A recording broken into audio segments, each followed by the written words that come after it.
Chapter 341. Our Mayhem, Part 2. What do you mean?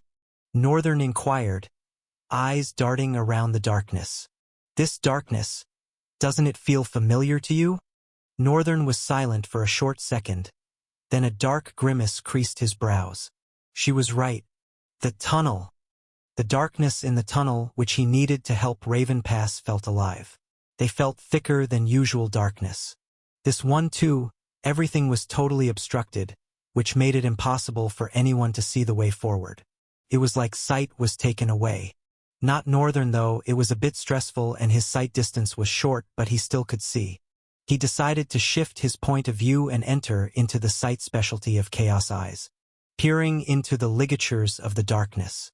Unlike Northern expected, there were no ligatures. Everything was pitch black. Northern stayed in his head thinking for a while. No ligatures? What could it be? What could it be? Only one answer came to mind. The fact that the darkness had no ligatures meant it wasn't real. Because even real darkness and light have ligatures. So most likely, this darkness and the one in the cave, it's an illusion, he announced grimly. Raven's voice found him immediately. How are you so sure about that? Well, my eyes are special enough to tell. Northern crouched and jumped off the stone pillar he was on, landing on another. We need to leave here before it shows up. Whatever this your mayhem is. Northern suddenly felt a strong force crash on him from behind. Of course, the attack did not reach him, but it carried so much power that it caused him to lose balance. Northern faltered his steps with Raven in his hand and tripped down. However, he clawed one hand into the wall of the pillar, causing his fingers to tear and hand to peel with blood. He was able to stop himself from falling with a heavy weight like Raven holding on to him. Northern frowned slightly and looked up. He didn't get what it was. He didn't even see the attack coming and his limitless void force had acted belatedly. Still, such belated action was enough to make the attack not reach him. Things were getting quite hectic now. Hang on to my neck tightly, he said to Raven. One of his hands was clasped around her, holding her entire weight to himself, but now he needed his second hand to climb back up. Raven responded and held her hands around his neck tightly. Then he clawed his second hand into the stone pillar and began to climb up. Each time, clawing his hand into the stone which made his fingertips peel and bleed. Some of his nails seemed to have fallen off. Not to talk of the sharp, stinging pain he had to endure along with Raven's weight. At last, he climbed back to the surface of the rock. He looked around. Because of the limit of how far Chaos Eyes could see, he wasn't able to pinpoint what direction the attack was coming from. Whatever had attacked them was hiding deep within the embrace of the darkness. Northern grimaced as he scanned his surroundings. What is it? Raven asked. Nothing. I'm just trying to be careful, responded Northern. Chaos Thread was of course sewing his hands back together, even a new nail. He embraced Raven, slowly took a last glance around before he leaped off and landed on another rock. Without a waste of time, Northern leaped off again and landed on another rock again. As he landed, this time his eyes widened and saw it coming, causing him to swing his eyes back. The attack stopped right in front of his eyes, obstructed by the force of limitless void. Northern glared right in front of the pointy edge that was forcing its way through but with no breakthrough. A twig. That was what it looked like at first, but Northern looked again and was finally able to make out its shape. It was a branch. Majority of its farther bodies had blended with the darkness, so it was hard to see them. They also had stretched from a very far place. Northern extended one finger and muttered, Chaos Flames. Either Chaos Flames or Black Flames. The black ominous fire knew to respond any time he called upon it. From the point edge of the branch, the black flame surged forth like a river of plague, running along the trail of branches and enveloping everything in vicious plumes of flames. Immediately, a loud, sky-shattering scream pierced the heavens, causing tremors to run even through the floating pillars. They all seemed to stagger down for a moment, as if the force that kept them floating had completely disappeared. But it was only for a single second. In that second, however, Northern, using Shuanpa, had appeared at the farthest stone his eyes could see. Now, the mountain at the end came into view and only 2 pillars of stones were in their way. Northern instantaneously disappeared, and as he appeared right on the mountain, another force much stronger than the last hit him. Of course, the attack did not get through, but the shockwave was enough to send him and Raven careening through the air. They crashed into a tree and slumped to the ground. Northern tried to stand but coughed up blood. His hand trembled a little. He looked at Raven, who seemed quite fine. She also slowly stood up. The weird darkness had gone, or to be accurate, it did not reach this side. She helped Northern up and also looked up with a slight frown on her face. The darkness was like a wall above, blocking that side from this side. Northern heaved a sigh and also looked up. He didn't know what that was. If ordinarily the force of its attack was able to make the force of my limitless void shake, just how crazy would getting hit by its attack be? Northern couldn't fathom. Death was certain if one got struck by those branches. I'm glad we were able to escape it. Raven, we should go. But Raven did not respond. She kept staring up, her eyes slowly narrowing. Raven, what is it? Northern inquired. She took a moment before she responded with a heavy tone. The darkness. It's spreading. Chapter 342. Our Mayhem, Part 3. The Reunion. What? Northern, tensed, exchanged glances between the darkness and Raven. All the more reason why let's run while you can still see.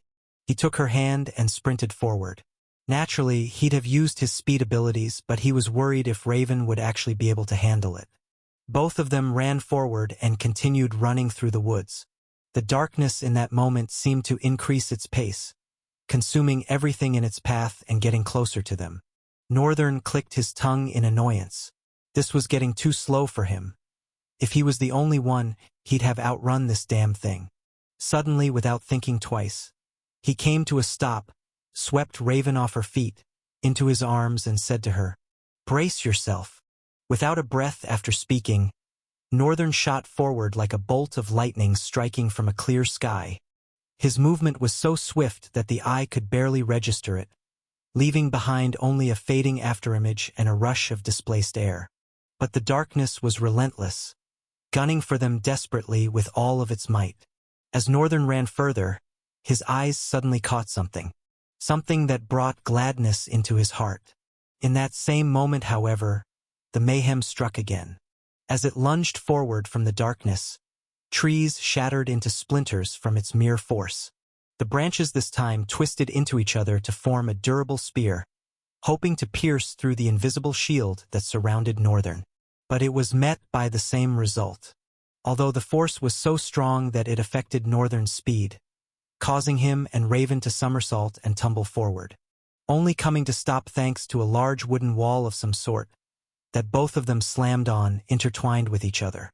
It took a moment before they stood up, but the moment they did, someone shouted their names from above. "Flower boy! Flower girl! It's nice to see you all are now each other. Adam." He actually hated the voice, but at the same time, it brought a slight relief to his heart. He touched the cold wood that they had slammed into and raised his head up to see Helena and Terence. As usual, the feral sage was loud and Terence was looking down at them with a solemn smile on her face. The kind of smile a true saintess should have. I'm sorry to break this beautiful reunion, but as you can see, that darkness is closer now. What the hell did you guys do to annoy the boogie monster? Northern raised his head to look at the darkness. Helena, of course, was right. It was closer to them now more than ever and was their cue to leave this desolation as fast as they could. Are you going to stand around there all day, or are you going to grab that ladder and come up? Northern swung his eyes to the side. He and Raven ran quickly and held onto the ladder, climbing up as fast as they could. They got to the deck of the ship. Helena, who was already at the higher deck, the control surface. Terence had gone into the cabin, and a couple seconds later the ship was already levitating. Northern watched in awe. It really is a flying ship. Raven was not lying, there really was a flying ship. Something that could take him back to the Central Plains safe and sound. His heart was elated, at the same time there was a slight heaviness. But the ship was real. That was all that mattered right now. He'd think about the rest later. Oh, my damn days. Northern turned to the direction of the darkness where Helena's gaze was glued, her mouth hanging down. Right there, the monster, the mayhem, the creature of the darkness that Raven wouldn't dare to dream of killing was making its appearance, plunging out of the cloak of darkness. As it brought out its head, the head alone dwarfed every single thing in the landscape, the trees, the mountain. It was a grotesque and nightmarish fusion of organic elements and was adorned with a crown of gnarled, lifeless branches that twisted outward like ossified tentacles.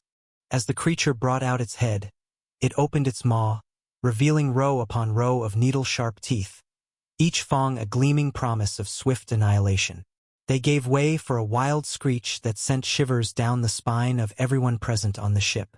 The most arresting feature of its head was the singular eye, a blazing orb of ethereal light encircled by a corona of golden energy. This ocular anomaly pulsed with an intelligence both ancient and alien. The beast's hide was a tapestry of scales and protrusions, each segment a testament to eons of unnatural evolution. Bony plates and ridges adorned its form, creating a silhouette that defied conventional biology. The creature surged forward, with legs like actual branches, burying their roots into the ground with each step it took, and coming out in front to instantaneously create a tree that buried another root into the irritating body of the monster, supporting its colossal mass. This was its unnatural and weird mechanism of movement, and by far was the most terrifying thing Northern had ever seen. He was struck cold by it. Northern, Raven, retreat into the inner cabins now, Helena commanded. Northern was still frozen, looking at the mayhem with a terrified expression. There was something about it, something that ticked him off really rashly. Northern! Helena's shout, however, jacked him out of his head. He ran after Raven, entering into the inner cabins of the ship. Helena glared fiercely at the mayhem as it moved closer to them and shouted, "Hey, boogie monster! It's gonna be just me and you today." She twisted the wheel with her powerful hands, sending the airship careening sideways to a sharp U-turn. Then below her were the controls for the propeller. She stomped on the wooden floor of the ship, causing two rods to lunge out. Quickly, she abandoned the wheel and grabbed both rods, pressing them down. As she did, the airship burst forward like a startled but magnificent stallion, finding its full stride. Chapter 343, Our Mayhem, Part 4, Dilemma. Northern stood in the engine cabin, where Terrence also sat and had started the ship, allowing it to take flight. He stared around for a couple of seconds. A soft hum filled the air, accompanied by the faint, rhythmic pulse of energy. The room was expansive yet efficiently organized, designed to accommodate the intricate systems that power the airship while allowing for easy maintenance and navigation by its crew. At the heart of the engine room floated a small, luminous crystal, suspended effortlessly in mid-air. This crystal, about the size of a human finger, radiated a soft, multicolored glow that illuminated the entire chamber with a serene, otherworldly light. The floating crystal was encased in a delicate lattice of golden filigree, which enhanced and channeled its energy. The crystal, rotating slowly and emitting a calming hum that resonates throughout the room. Surrounding the core crystal are a series of intricate, translucent tubes and conduits that extend outward like the branches of a tree. These conduits pulsate with the same ethereal glow as the crystal, transporting its energy to various parts of the ship. On either side of the engine room, large, sleek engines hummed with a quiet, mechanical grace. These engines were encased in polished, metallic housings adorned with runes and symbols that signify their enchanted nature. Northern slowly walked to the center of the room where the crystal was situated. Then he observed carefully. Item. Name. Viri. Type. Utility. Rank. Unknown. Description. This crystal is cut out from the tree of Ayuva's citadel. It's the exact same thing. He had first suspected it because the color, even though the one in the tower was shattered, there was still that resemblance. But looking at it with soul eyes really made him realize they are the exact same. The crystal that was supposed to be the main powerhouse of the tower was the same kind of crystal that was serving as the main powerhouse of this airship. Northern felt baffled. Does that mean the airship belongs to the tower? That would mean all those soul cores belong to whoever was in the tower at the time. Most likely Fagner. Northern felt the dots connecting. Maybe Fagner left the tower and went in search of something. He killed a lot of monsters but never used their soul cores because he didn't need them. Just like me. Northern was aware that this was him all trying to force connect the dots. He didn't have to be precisely accurate with his notions. But he was sure that he was on the right path. The tower came to this world, most likely from the underworld. The person, whoever it was that came with it, went out of the tower with the airship to the sleeping mountains to find something. However, he or she never made it back, which left Northern with a very important question. What could they have been looking for? Northern leaned on the wall and exhaled. Noticing the heaviness in his tone, Terence asked, "Is everything okay?" Northern looked at her and nodded with a small smile. "Yeah, I was just thinking about something." She also nodded in response with a pale smile. She seemed to be in a somewhat melancholic mood, which was quite the opposite of what Northern expected. Raven was back after all. Instead of asking, he decided against it. If there was one thing he learned from their conversation at the tower, it was to learn how to not mind Terence's businesses. Much further anyone's. But Terence in particular now, being a vessel of all, she held a huge amount of responsibility for every information she shared. It'd do her no good prying into her matters. If he cared about her any bit, then he should keep his eyes out of her business. Was how he viewed it. I'm sorry. Her voice distracted him from his thoughts, causing him to turn to her with a solemn expression. Sorry about what? I was not able to be of much help in the rift, even though I saw it coming. Right?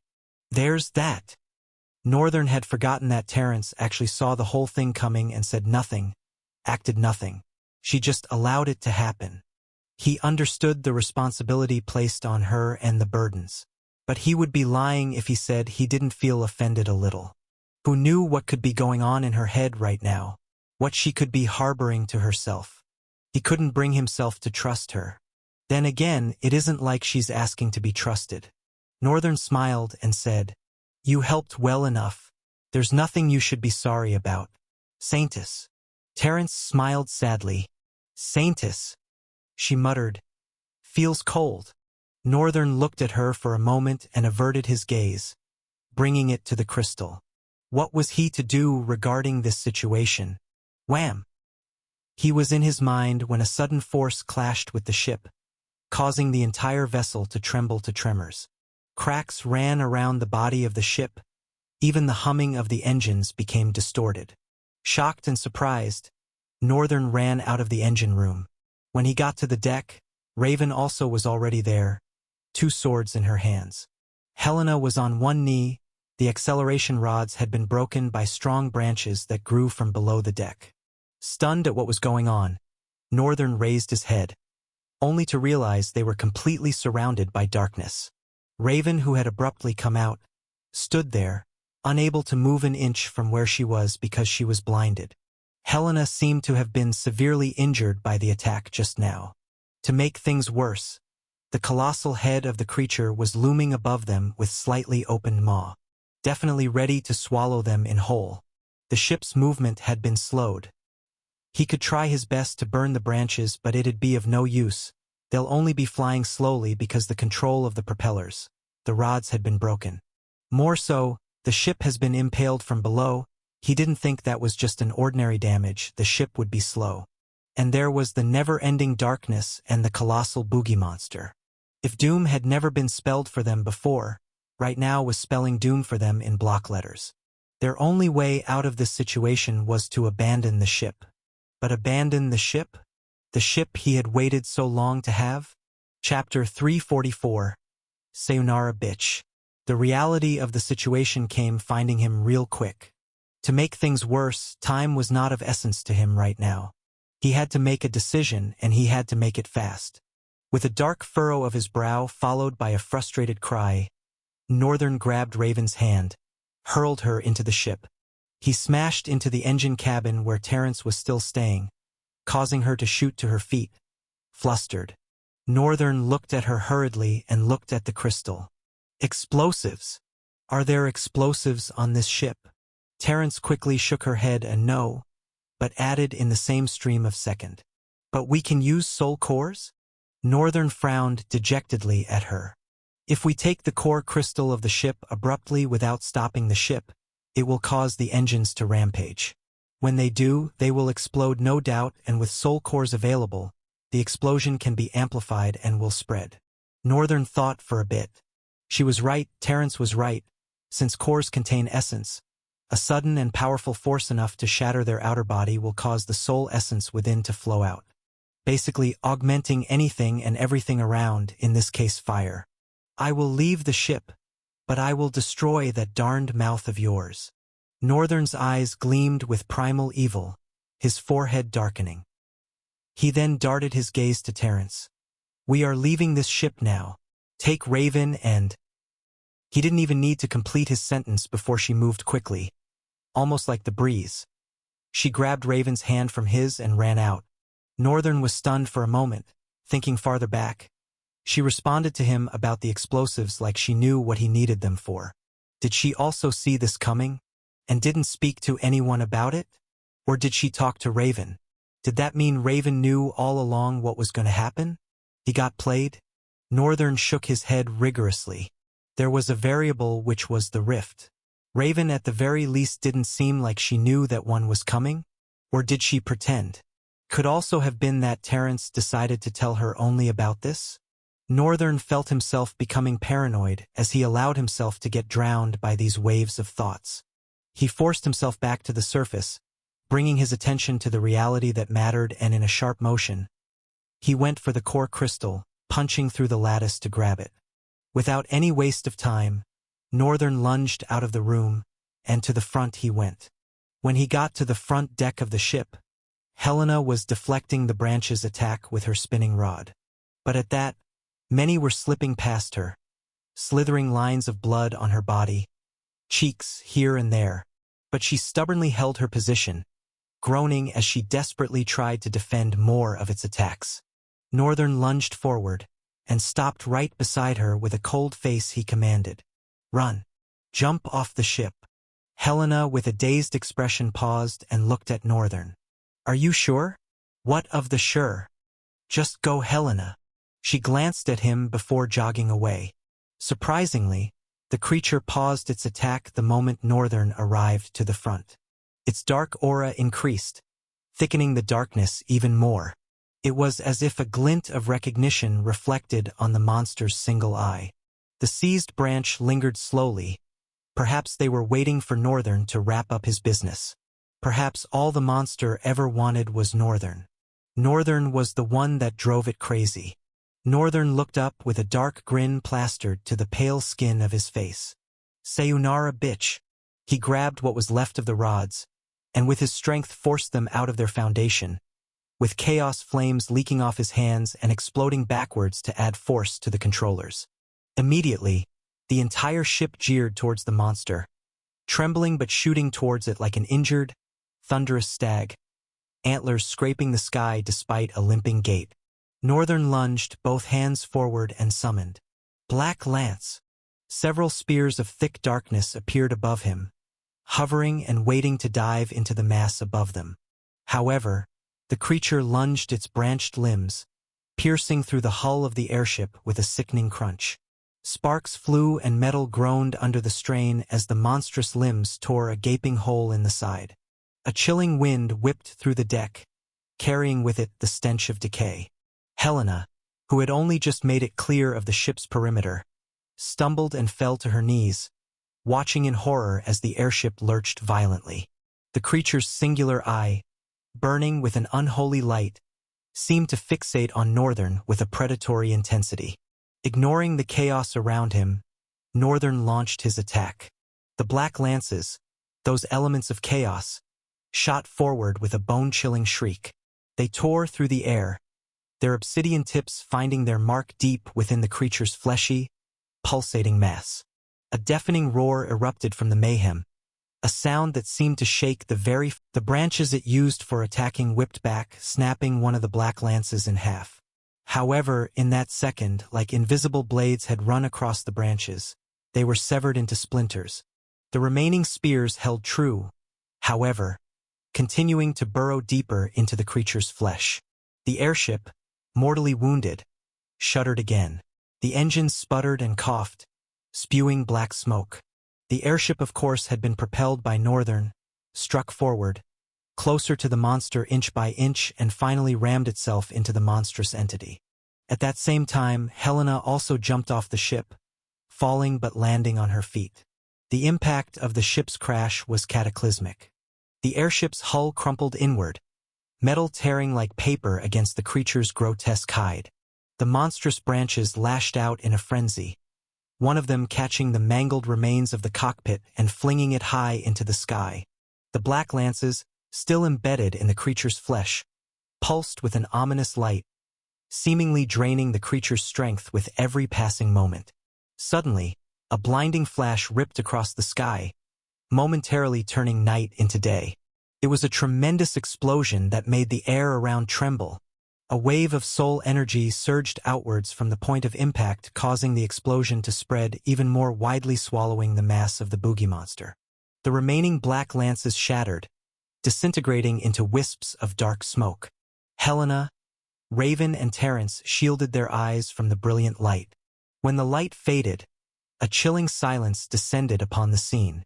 The darkness slowly dissipated and the dark clouds above seemed to part momentarily, revealing a single brilliant daystar above. Congratulations! You have killed a spawn of the chaos. As one that killed his brethren, your path remains darker. You have leveled up your heritage. You have gained an heirloom. You have slain a calamitous destroyer. You have gained 12 talent fragments. Chapter 345, The Disgust of Change. Congratulations! You have killed a spawn of the chaos. As one that killed his brethren, your path remains darker. You have leveled up your heritage. You have gained an heirloom. You have slain a calamitous destroyer. You have gained 12 talent fragments. Northern heard the words clearly as he reeled down and crashed into the ground. He wasn't sure what had happened, and never in his wildest dreams did he think he would have been able to kill such monstrosity. He was even caught up in the whole disaster that he didn't use soul eyes on it. It was a destroyer rank. Northern had never known anything aside from a maelstrom. He slowly stood up like nothing was wrong, even though he had fallen from such great heights. No, it was not like the force of limitless void protected him from the fall. Northern's body had just gotten that strong. Limitless void separated his reality from the reality of any matter that is coming towards him, not that he is going towards. Northern stared blankly at the series of tabs that appeared before his eyes. As much as he wanted to inspect all of them immediately, especially when he thinks of another Chaos Sword art, they had to get out of the sleeping mountains as soon as they could. Because as the darkness was slowly clearing, light was penetrating. And should light penetrate the mountains, the reason as to why it was called the Sleeping Mountain would be unleashed. Northern didn't know this though. Sense just gave him a really uncomfortable intuition about things. So he decided to flee, rendezvousing with the rest in front. They too had been waiting for him, although knowing pretty well what was wrong. As Northern got to them, he hurriedly said, trying to stop a little. "Don't stop. Run," Raven said to him calmly, and immediately shot off like a fired bullet. Northern was dazed for a moment. Then he looked back. The fog was slowly approaching them. Without thinking too much, he obeyed Raven, using Velocity Dash. He breezed to the front, leaving afterimages as he ran past all of them. Eventually, after a couple of minutes of them running, they finally got out of the sleeping mountains. Luckily, no one was caught in the fog. All four of them were heaving seriously, but Northern, though, was a bit more at ease than the rest, who seemed to have spent all their breath running. Northern looked back with a slight frown on his face. What was that? Helena raised her head and sighed, leaning both hands on her waist before she spoke. That there is the reason why this mountain is called the Sleeping Mountain. She took another breath before she continued. The residents of this continent spoke of it as the Mountain of Lost Souls, the Mountain of No Return, bedrock of eternal slumber. All because of the white fog. When people enter it, they fall asleep. But all that changed when the rifts came. The fog suddenly disappeared, overthrown by a darkness that loomed at a particular area, occasionally spreads and reduces. She looked at Northern with a bright light of interest in her tender, feral eyes. I'm guessing you killed the monster that is causing the darkness. And now that the darkness is out of the way, the fog returns. Northern sighed and thought about what she said for a while. Helena, he called her as she was about to turn away to face Raven. What? The feral sage turned back to Northern. If people sleep in the fog, how come we never encounter any human body, not even bones? Did you see the amount of monsters that were roaming that depth? Yes. Do they eat bones too? Helena shrugged. There's no telling what a monster could be. I mean, it's been how many years since rifts first came, and we are still getting to discover new varieties of monsters. Northern agreed with her, but he had a different thought. Fagner or whoever left the tower with the airship has something to do with it. Ah, the airship. Northern raised his gaze to the sky and brought it back down, looking around.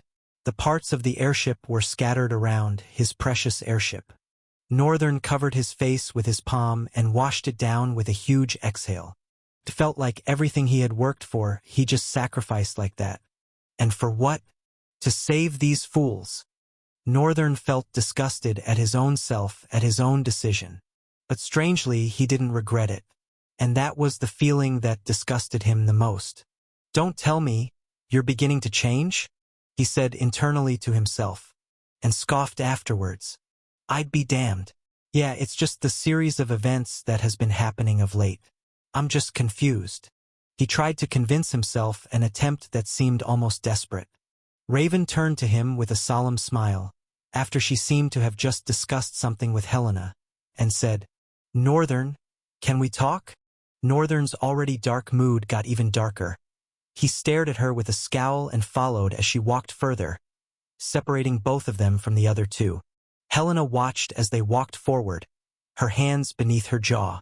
Those two. I don't know. TSSSS. She sucked air through her teeth. Something feels different about the air between them. Terrence turned to her with a dour smile. I guess they've grown closer to each other. They're actually friends now. Helena stared at Raven and Northern while Terrence added, a lot must have happened. The wild sage crossed her arms and pursed her lips, the marks on her face this time being vertical lines running across her eyes. I'm very curious. Where have they been? What have they been doing? I'm so curious. She swung her head at Terrence. You really don't know? The saintess craned her neck a little bit to look at her, then blatantly ignored. Then she said after a couple of silent seconds, how many times will I tell you? I don't know. Chapter 346. A Change of Weapon. Raven stopped a little bit afar from Terrence and Helena. She glanced at them and looked at Northern. I am sorry. I didn't know things were going to go down this way. Northern glared at her dubiously and growled. Are you sure? Seems to me like you knew exactly what was going to happen when you decided to offer me the ship. Didn't you say it was one thing you couldn't control? I never thought or expected that you were going to abandon the ship. I didn't even think you'd be able to defeat it or any of us would be able to. Northern frowned as she apologized. The air between both of them became cold. Then Raven exhaled and said, I know it's hard to believe given Terrence's abilities. But I swear to you she didn't share any information regarding this event. And how exactly am I supposed to believe your words?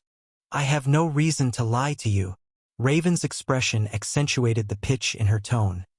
She was slowly growing frustrated. Northern glared at her for a couple of beats and shrugged annoyingly.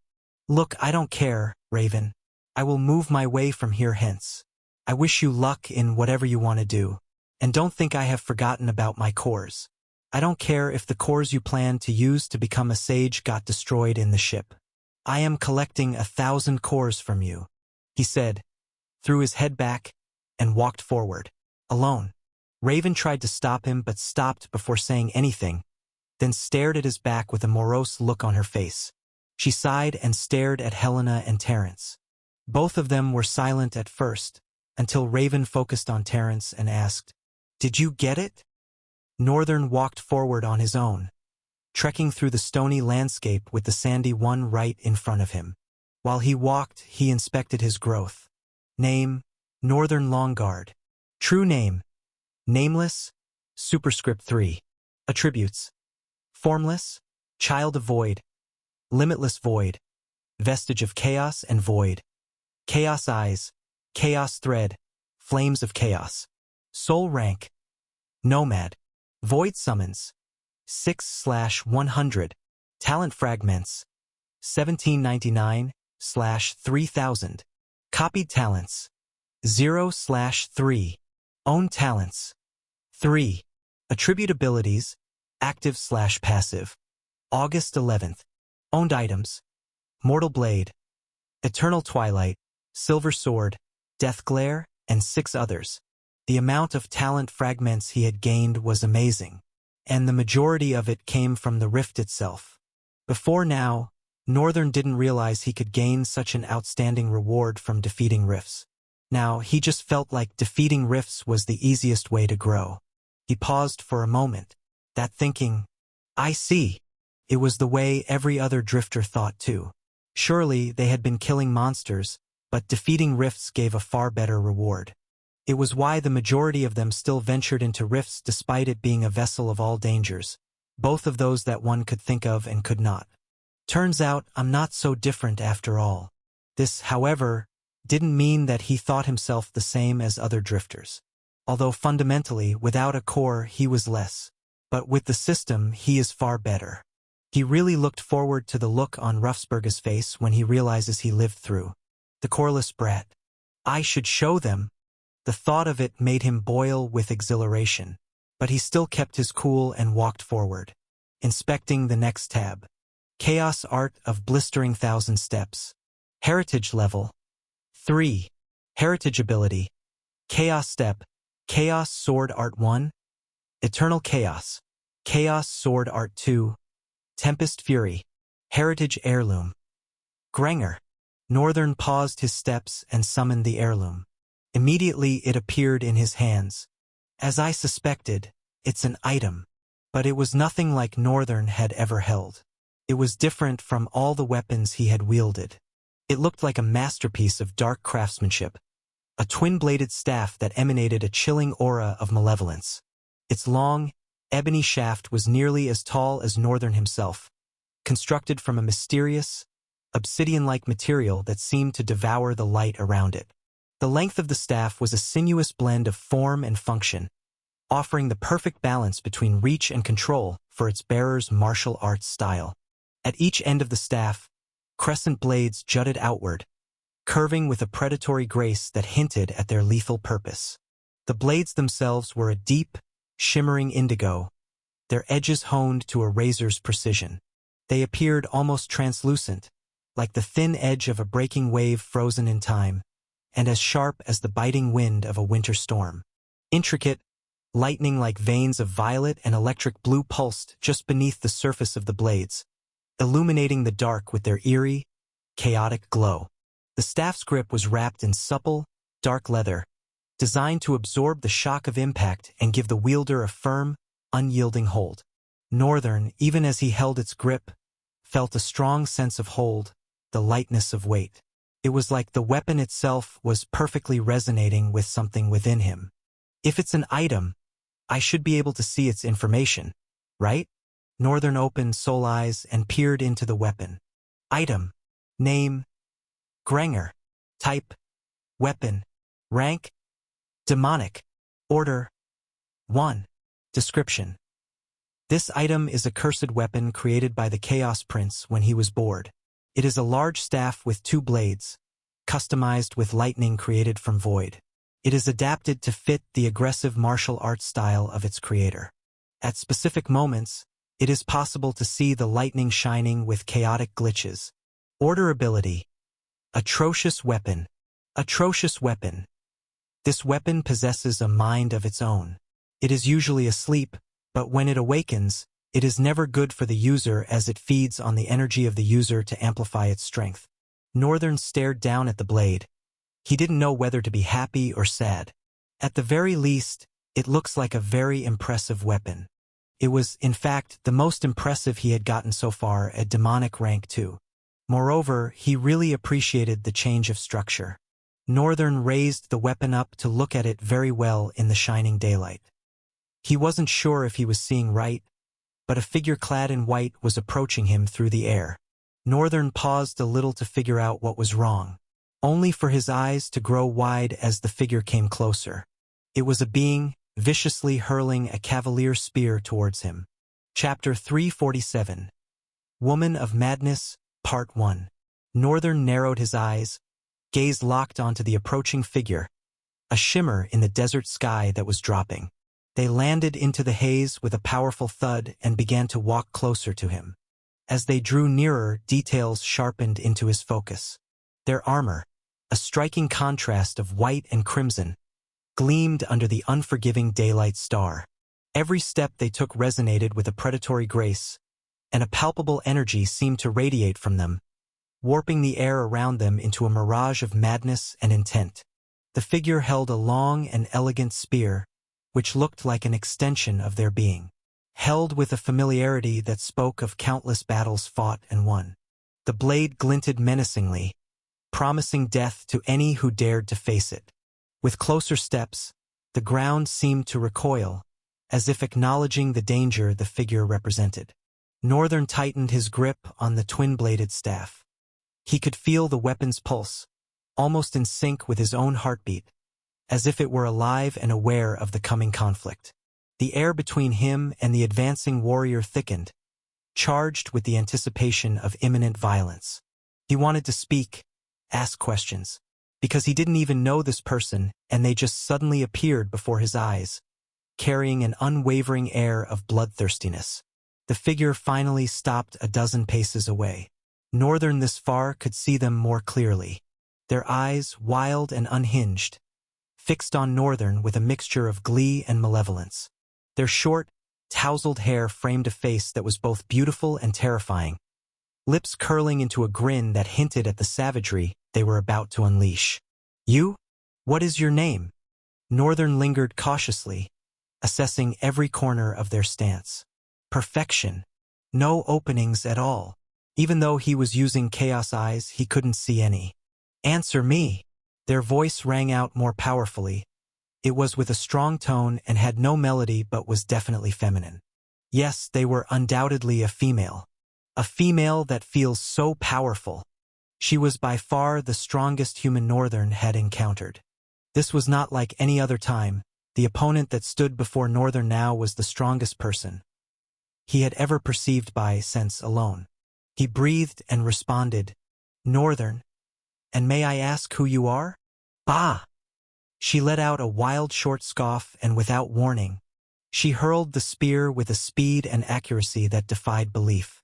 Northern barely managed to twist to the side, the spear slicing through the air where he had stood a heartbeat before. It struck the ground behind him with a thunderous impact, sending up a cloud of dust and debris. Immediately, Northern figured something was wrong. He didn't even see the attack coming with sense. It was just his own perception that helped him. There was also this strange chilling aura that surrounded him. He didn't know how to describe it. Like he caught a cold. Something was definitely going wrong. Because sense, which is supposed to be a passive ability, didn't work. His limitless void force was not activated also. Now, that is certainly not a fair thing. How come just after I gain the ability it becomes useless?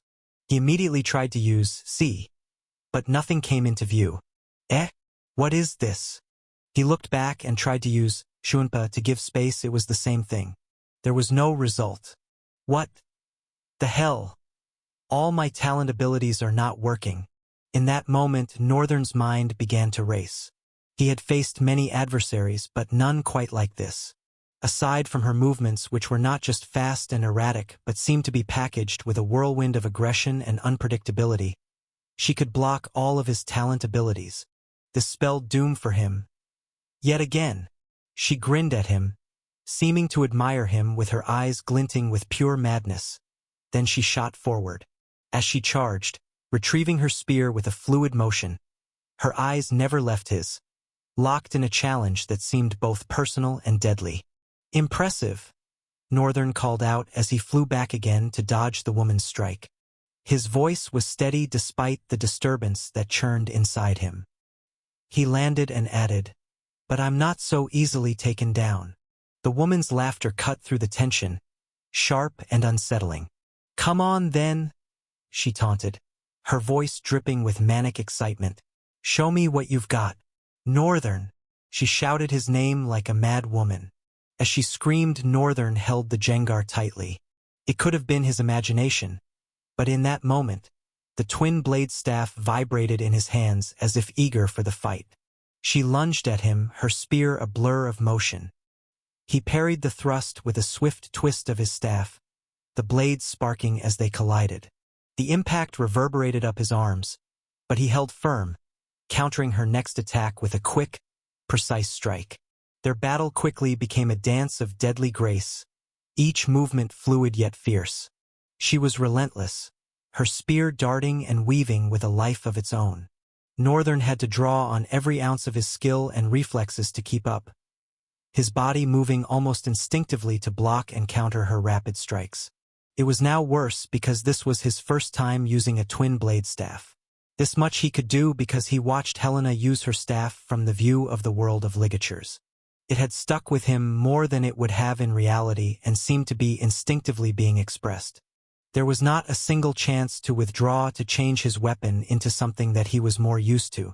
The woman's combat art was like a tornado that was sucking him into its maelstrom with each fierce and powerful arc of attack. It was chaotic yet terrifyingly effective. One moment she was a blur of motion, attacking from every conceivable angle. The next, she would feint and dodge with an agility that seemed almost supernatural.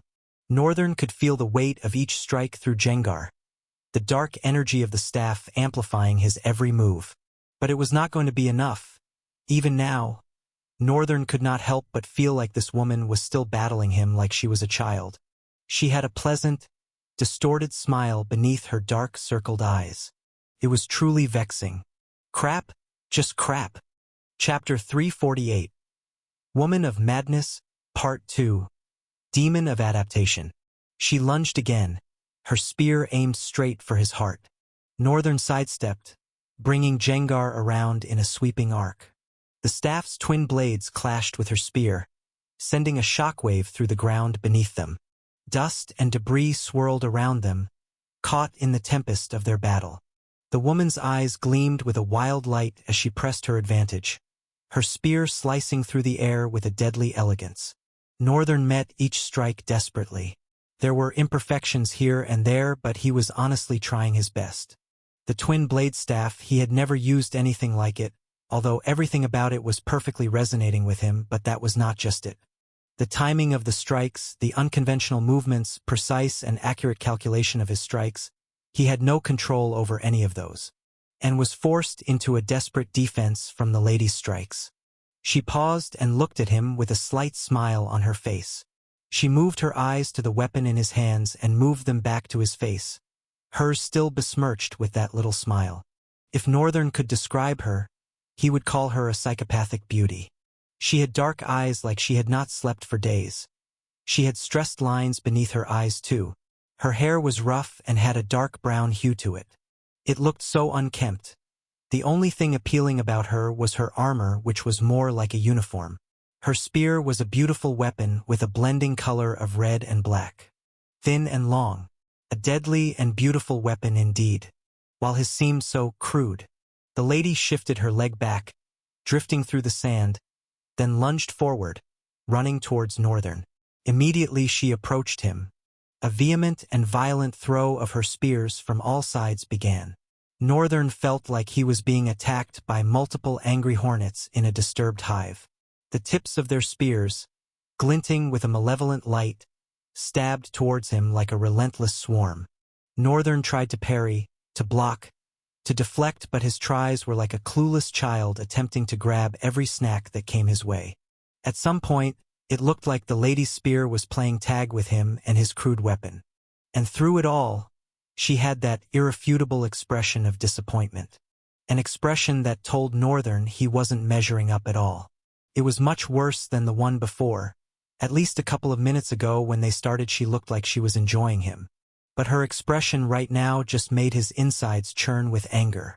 The unfamiliar weight and balance of the twin-bladed staff added an extra layer of difficulty to the already intense fight. Each time he swung to block, he felt the awkwardness of the weapon, its unwieldy length testing his coordination and timing. And she moved with the unpredictability of a storm, her attacks coming from all angles, each one more aggressive than the last. Her extremely malleable pattern of movement caused Northern to struggle to adapt. His mind and body were straining to keep up with the chaotic rhythm of her strikes. Even though adaptability is his forte, he was finding this one harder than any other. Her combat style seemed like it was specially built to throw off one's own style. This was not a style fashioned to kill monsters. This lady was not just any kind of seasoned fighter. She seemed like a person that had lived for a singular purpose ever since she was born: to kill. The ground beneath them became a battlefield of dust and debris, each step and movement sending up clouds of grit that stung his eyes and throat. A swift downward slash came from her right. Northern barely managed to block it, the force of the blow pushing him back a few steps. He tried to counter with a sweeping arc, but the move was slower than he intended, the unfamiliar weight of Jengar throwing off his timing. She dodged effortlessly, her mocking laughter ringing in his ears. "Is that the best you can do, Northern?" she taunted, her voice dripping with manic excitement. "I expected more from you. Who the hell are you to expect more from me?" Northern gritted his teeth, his frustration mounting. He swung Jengar in a wide arc, hoping to catch her off guard. But she was already moving, her spear slicing through the air towards his midsection. He barely managed to twist out of the way, the blade grazing his side and drawing a thin line of blood. Immediately she licked her lips and smiled, as if she was enjoying the taste of his blood. Northern felt a sharp sting on his side, but that pain served to focus his mind. He couldn't afford any more mistakes. He needed to find a way to turn the tide of this battle. Remembering the words the faceless voice Sura had said to him, Northern adjusted his grip on Jengar, trying to find a more comfortable and effective way to wield the twin-bladed staff. Most had been done because the staff felt so perfectly fitted into his hand no matter what point he held. But Northern at this point felt like perhaps there had to be a more comfortable point, like a point of equilibrium which he would find to be the best. At least this should allow him to easily shift his hands through the length of the staff to effectively swirl and swing it with ease and not feel his precision and accuracy lacking. He didn't know how he knew. At this point, he felt like it was something he knew because of his experience with battle. The incessant swings of his sword, whether it was training or battle. All of those experiences were now building his battle IQ and improving his grasp on this thing called combat. All to think he was at one point clueless. He finally found the grip that felt so natural. Perhaps it was because Jengar was a weapon of chaos, he could feel this sense of merge. It was like the weapon was not on his hands at the same time it was. The weight seemed to completely disappear at the point he was holding it. But Northern knew it didn't.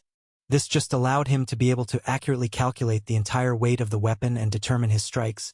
The angle they come from, weight after all, played a huge role in the impact of attacks. He lowered his head a little and spread his legs, moving into a slightly low stance as he held the weapon to his side with both hands, breathing out, with a steamy breath from his mouth. Chaos Art Form 1. Chapter 349. Woman of Madness, Part 3. Chaos Sword Art Subform 1. Falling Star. Northern's dual-bladed staff drifted upwards in a wild motion. One that was explosive, sudden, and elaborate. Tremors ran beneath the lady's skin, causing her to vibrate with excitement as Northern exploded to her front and slashed down diagonally with one bladed end of the Jengar. Ensnared by the beauty of Northern's sudden, in-battle growth, besmirched with a naughty expression featuring her tongue stuck out, she had forgotten to dodge. Northern's strike looked like it would hit her for real, but in the next moment, the Jengar dug into the sand. Northern raised his head in surprise, eyes darting around. Where did she? Only for him to look up. There she was, falling from above. He quickly raised his sword up to block, but felt the weight of her attack push down on him like a sky-sized boulder. His legs dug into the sand. He clenched his teeth and had to resist the biting force of her attack, but it was to no avail. It was as if there was a force pushing her from above. She was above him horizontally, and her body was not dropping to the ground. If anything, she seemed to even be pressing more on him, which logically should not be possible. Well, I'd be damned if logical ever defined anything in this world. Northern groaned a bit and from his belly, shouted and threw the lady's attack to the side, using the moment to leap away in the opposite direction. I subconsciously stopped using Chaos Eyes because of the strain, but even my normal eyes are trained enough. Still, I couldn't see her move at all. Chaos Eyes was a heavy ability, an eyes of its own that spawned from the realization of true chaos in and of itself, one that infected all eyes and took over. It was a different eye set from the usual one Northern had and was incredibly strenuous to use. He had adopted the idea of using it at all times, but when the strain became too much, he always subconsciously switched to normal eyes. Although he had seen now that he needed to work on that. What however bothered Northern was that his eyes, due to the presence and effect of Chaos Eyes, have greatly improved in their own sight. He was able to see way better than he used to, except that this mad woman he was fighting was faster than the speed of light. It made no sense. Faster than the speed of light. Northern accommodated the thought again. Inasmuch as he wanted to define her to be, indeed. His mind screamed against it. It can't be. He fixed his eyes on the lady and slowly straightened his back. Then he frowned at the lady. You're powerful. Even blocking out my talent abilities. She stared at him with an exhilarated expression. A grin was stuck on her face with her eyes lit with sparkles. Literal sparkles. Her expression made Northern almost cringe. She looked like a child that had seen candy. Northern's brows creased into a deadly scowl as he said to her, "This battle won't be the same as before going forth." The lady nodded her head vigorously, her cheeks tomato red. "I can tell. You're growing? It's so beautiful, so hot." Northern's mouth fell. He was dazed and unsure what to say. She sounds happy? This crazed woman seemed to be sincerely happy that he was growing in their battle. He looked around himself. They were alone in this desert land. By now, Raven and her friends should be here. He wasn't counting on their help, but had thought that their presence was bound to interrupt the battle one way or the other. He didn't really have a take on that, as long as he gets to leave here unharmed. He didn't want to kill another human. So, there was no gain from this battle. Whatever. Northern cracked his neck a little to the left and to the right, then he fixed his gaze on the lady and got in stance, shifting one leg forward. The lady in response also filled her face with a nasty glee. She was drooling. Both of them at the same time charged at each other. The woman with her spear poised to strike, and Northern with his twin-bladed staff spinning in his hands with a fluid grace. He sidestepped her initial thrust, bringing the staff up in a swift arc that deflected her attack and sent her reeling back. The woman's eyes widened in surprise as Northern accelerated towards her. Chaos Sword Art, Subform 2, Comet Fury. He struck with a series of rapid thrusts, each one aimed to exploit any opening in her defense. The weight of Jengar no longer felt cumbersome. Instead, it guided his movements. Although, he still felt strange and a bit strenuous curving the weapon to weave the sword art of chaos since he was used to swords. But if he'd compare both, the twin-bladed staff gave him more likable results than swords. The impact as she blocked each of his strikes, he could feel it in his bones, muscles, belly. It was like when you know for sure you are hitting something, the exhilaration of a perfect hit even though she was clearly blocking all his strikes. Northern knew she was beginning to feel the strain of his attacks on her defense. It's only a while until he completely breaks her defense apart. Realizing that, Northern didn't let up. Chaos Sword Art Subform 1, Falling Star. He lunged forward, Jengar whistling through the air as he delivered a powerful downward strike. She blocked with her spear, but the explosion of the blow drove her to one knee. Northern could see the strain in her eyes as she struggled to hold her ground. But that same second, they contorted into a mischievous grin. She glared into his eyes with that grin and said, with trembling voice, "Now that you're beginning to get a hang of your weapon, can we now start fighting for real?" Her brows drifted upwards, cheeks reddening even more. Northern, in that moment, flew away from her and landed as far away as he could manage in one leap. His face was pale, eyes trembling. What was that just now? Chapter 350. Woman of Madness, Part 4. Northern thought he had imagined it. The moment the lady had spoken, something ominous, something very evil gleamed at him from the shadows. He wasn't so sure. The feeling was very surreal, so he couldn't make anything out of it. He straightened his back, paused for a moment while observing her carefully. Then he asked, "What do you mean?" The lady shrugged. "I knew you were struggling. It was obvious from your movement. So, I matched your pace so that you could get used to your weapon. That way this will be much more enjoyable for me, and dreadful for you." Northern frowned. What the crap is she saying? That was her matching my pace? The lady's mischievous grin got more pronounced as she saw the tension on Northern's face. "It's quite understandable that you do not believe. But what does it matter whether you believe or not? The only thing I have come here for is to crush you, while my colleague crushes the rest of your cohort." "Ah, so that is why." Northern released his frown a little bit. It was like he was relieved that Raven and the others too were having their own battle somewhere away. Northern suddenly raised a brow and focused on the lady. "What do you mean, colleague or colleagues?" he inquired, giving the S an emphasis. The lady was silent, like she was thinking about it. Then she looked at Northern and demonstrated with her index finger. "If it's one person, is it colleagues or colleague?" It looked like she was being rhetorical, but Northern could tell for some reason that she was seriously asking. "I guess it's just one person then." He tilted his head back in disbelief. Just one person wouldn't be enough to take care of those guys. He was very concerned. Why is only one person going after them and one after him? It was so unfair. "Don't worry. I can guarantee you, he will definitely kill all of them." Northern scowled at her and inquired, "Really? Are you sure? They are quite strong, a sage and a savant. I am nothing compared to their might." The lady nodded her head with a vibrant and confident smile. "Don't worry, he is a single-digit knight." Northern looked at her. "And you?"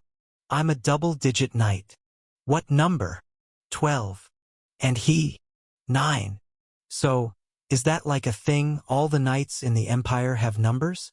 She shook her head, her smile fading a little but not completely. No. "We are a special rank of knights called Emissaries of Darkness. Although we are only a copy of our mother nation. Only these special ranks of knights are numbered, and they are usually the strongest 50 of all the knights." Northern nodded in understanding. Some things he did not understand, but he understood the main point. He stared at her for a couple of more seconds, then asked, "Can I ask you another question?" The lady was silent, staring at him with that smile, somewhat offsetting to Northern, by the way. He watched carefully, then asked his question. "Up until now, you looked like you were not ready to talk to me. Why are you suddenly speaking so much?" "Because I was bored and uninterested in you. I don't like talking to people I don't like." Northern licked his dry lips a little bit and looked down. He was getting confused. He returned his eyes to her face. "You like me?" She nodded rigorously. "And you want to kill me?" Her face contorted into an expression of pure pleasure, eyes and lips curling upwards with her skin getting pink. She stuck her tongue out in a filthy manner and hugged herself, squirming at the thought of Northern dying in her hands. Northern took a subconscious step backwards, his eyes trembling with so much difficulty to comprehend what was happening before his eyes. Who really is this mad woman? The lady finally let herself go and tried to give a serious expression, but she was still struggling. She looked up and sighed, then looked at Northern far away and asked, "How old are you?" 15. Northern lingered but answered. Her eyes widened and started to tremble the next minute. She touched her chest. her cheeks blushing as she lowered her head and eyes in a sweet smile and said, I have never killed a 15-year-old before. I have killed a 16, though 17 and 19. But I didn't enjoy it. They were weak boys who had no idea of what the world was. She raised her eyes to look at him. But you are different. I have enjoyed the few minutes we have spent fighting. I know you have seen your fair share of this world. Your battle style is a note of your experiences. I can't think of nothing else but crushing everything. She beamed seductively and viciously at the same time. I can't wait to see the look of despair on your face when you finally realize that your soul will be crushed by my spear, and there's nothing you can do about it. Northern cocked his head a little bit. You really think you can beat me? The lady's ecstatic expression vanished in a moment, replaced by a slight frown. Northern's demeanor had suddenly changed, and she found it to be disturbing. She had definitely blocked his talent, so he should have no cards up his sleeves. So why did he have that expression of boldness and air of confidence around him? Northern chuckled. His chuckle mocked her courage, like it was cocky. Then he said, You can't defeat me. It's certain, even if you block out my talent abilities. The only thing that is inevitable is your own defeat. He breathed and added, Although the thought of beating you up doesn't make me as happy as you do, I'll try to enjoy the experience as much as I can. He extended his dual-bladed staff to one side and muttered, Black flames! Whoosh! A black torrent of flames suddenly enveloped both blades on each end of the staff. Northern swirled the staff, making it look like he was wielding a spinning fire. The lady had a puzzled expression on her face and mumbled, biting her lips, How? Chapter 351 Emissaries of Darkness. Her eyes trembled before the circle of black flames that swirled on Northern's sides. Northern's eyes opened, diverting into two, and without warning, he plunged forward. In the blink of an eye, he was in front of her, hurling the spear from below. The lady, with her eyes shaking with disbelief, staggered back and belatedly pushed her upper back lower to allow the attack to slip past her upwards. Northern immediately rebounded his attack, twisting in an unnatural manner and bringing it back down. But faster than him, the lady threw a kick, which he had to jump away from mid-attack. The lady thought she had finally given space, but she hadn't even breathed before Northern drifted back to her front like a persistent mosquito. He lunged a thrust towards her in that same moment, but reacting reflexively, her spear deflected it upwards.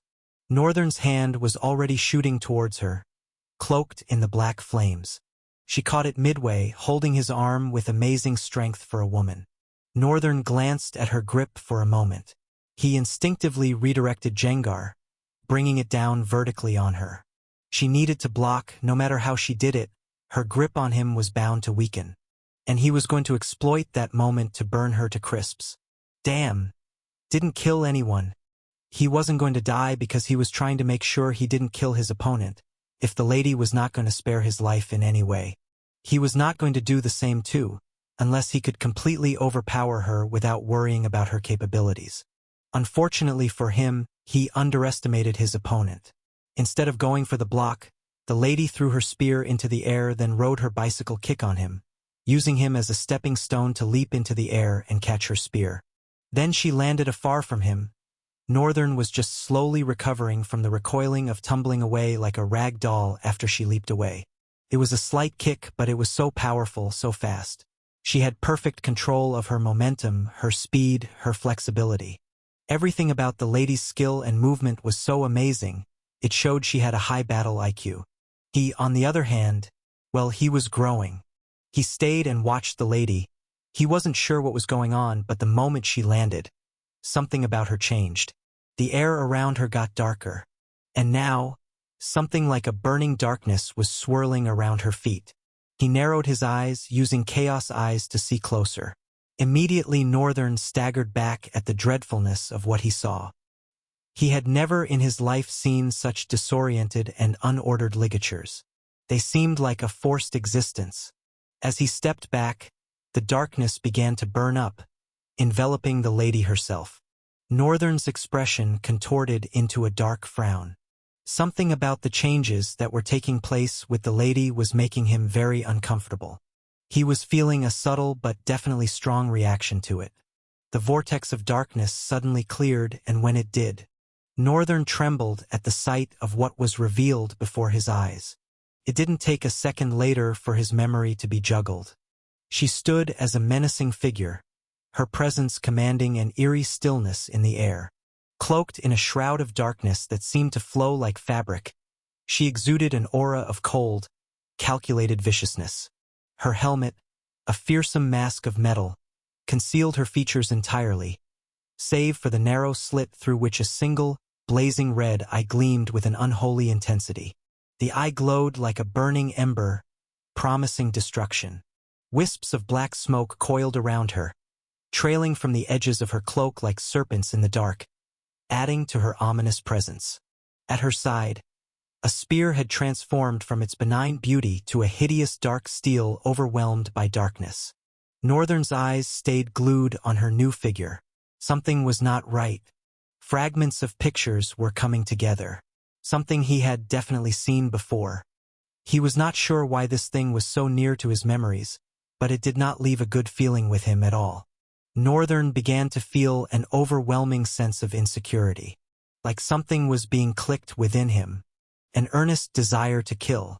He began to exude murderous intent. And in a sudden, unintended burst of speed, Northern flashed across the desert. Even he was shocked he could move that fast.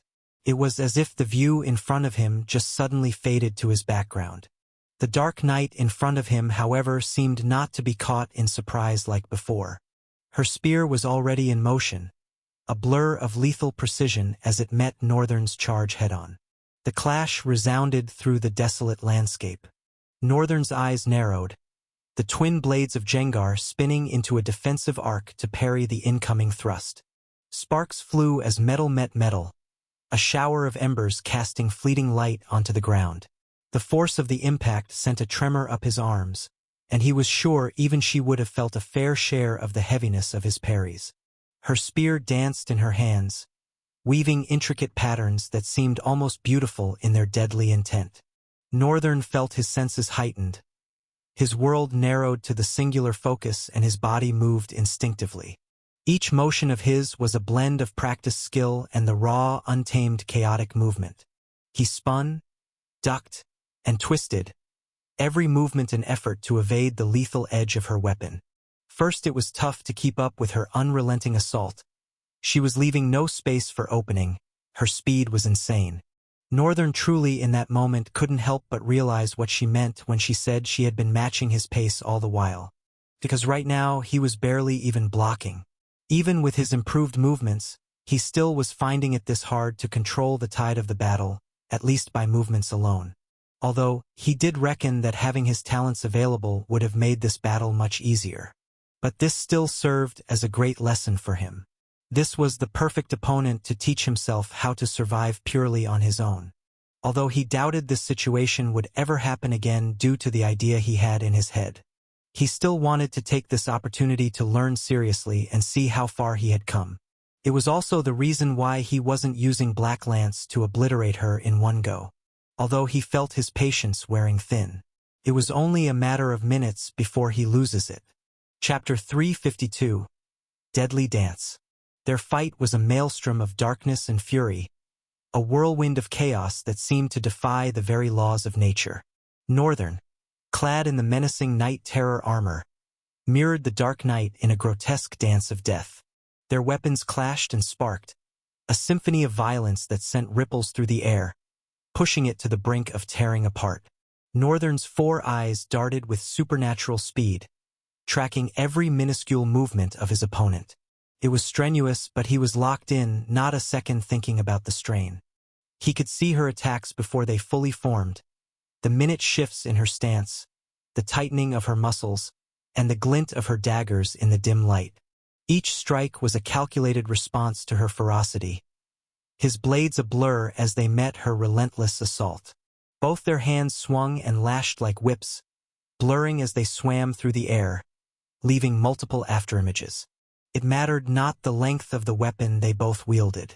They stood opposed to each other in close proximity and lunged attacks from unconventional angles, hurling through directions that should make the human bone bend and break. The ground beneath their feet trembled with each impact.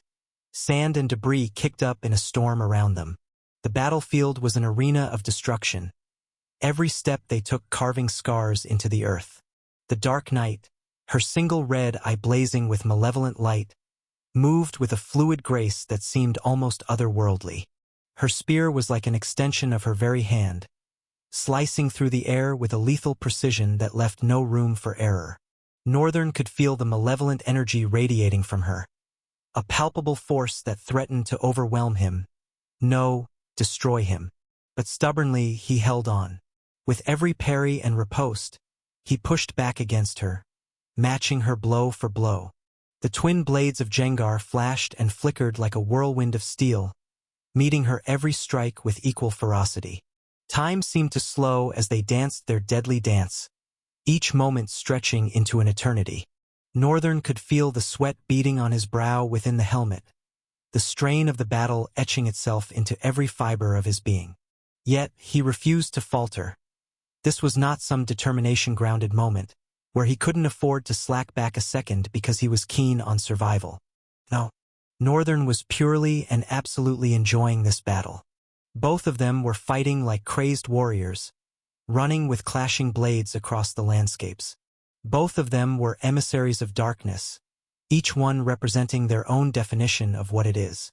Although surely one was bound to come out the true definition of what a darkness is and should be. Would it be Northern? Or would it be the mad woman? Somehow it didn't look like both of them looked forward to finding out. These ones were just locked into battle, fighting with every strength they could muster. At this stage, Northern was no longer struggling. He was beginning to match her attack for defense, and sharp enough to even counterattack and put her in a spot. Although he didn't quite have the hang of prediction yet, since his opponent was no novice.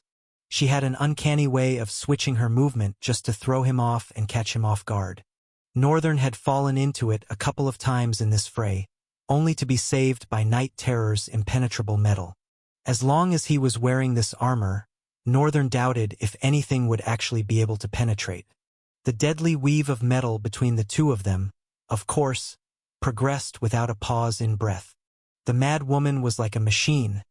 Northern felt like he was fighting a non-human.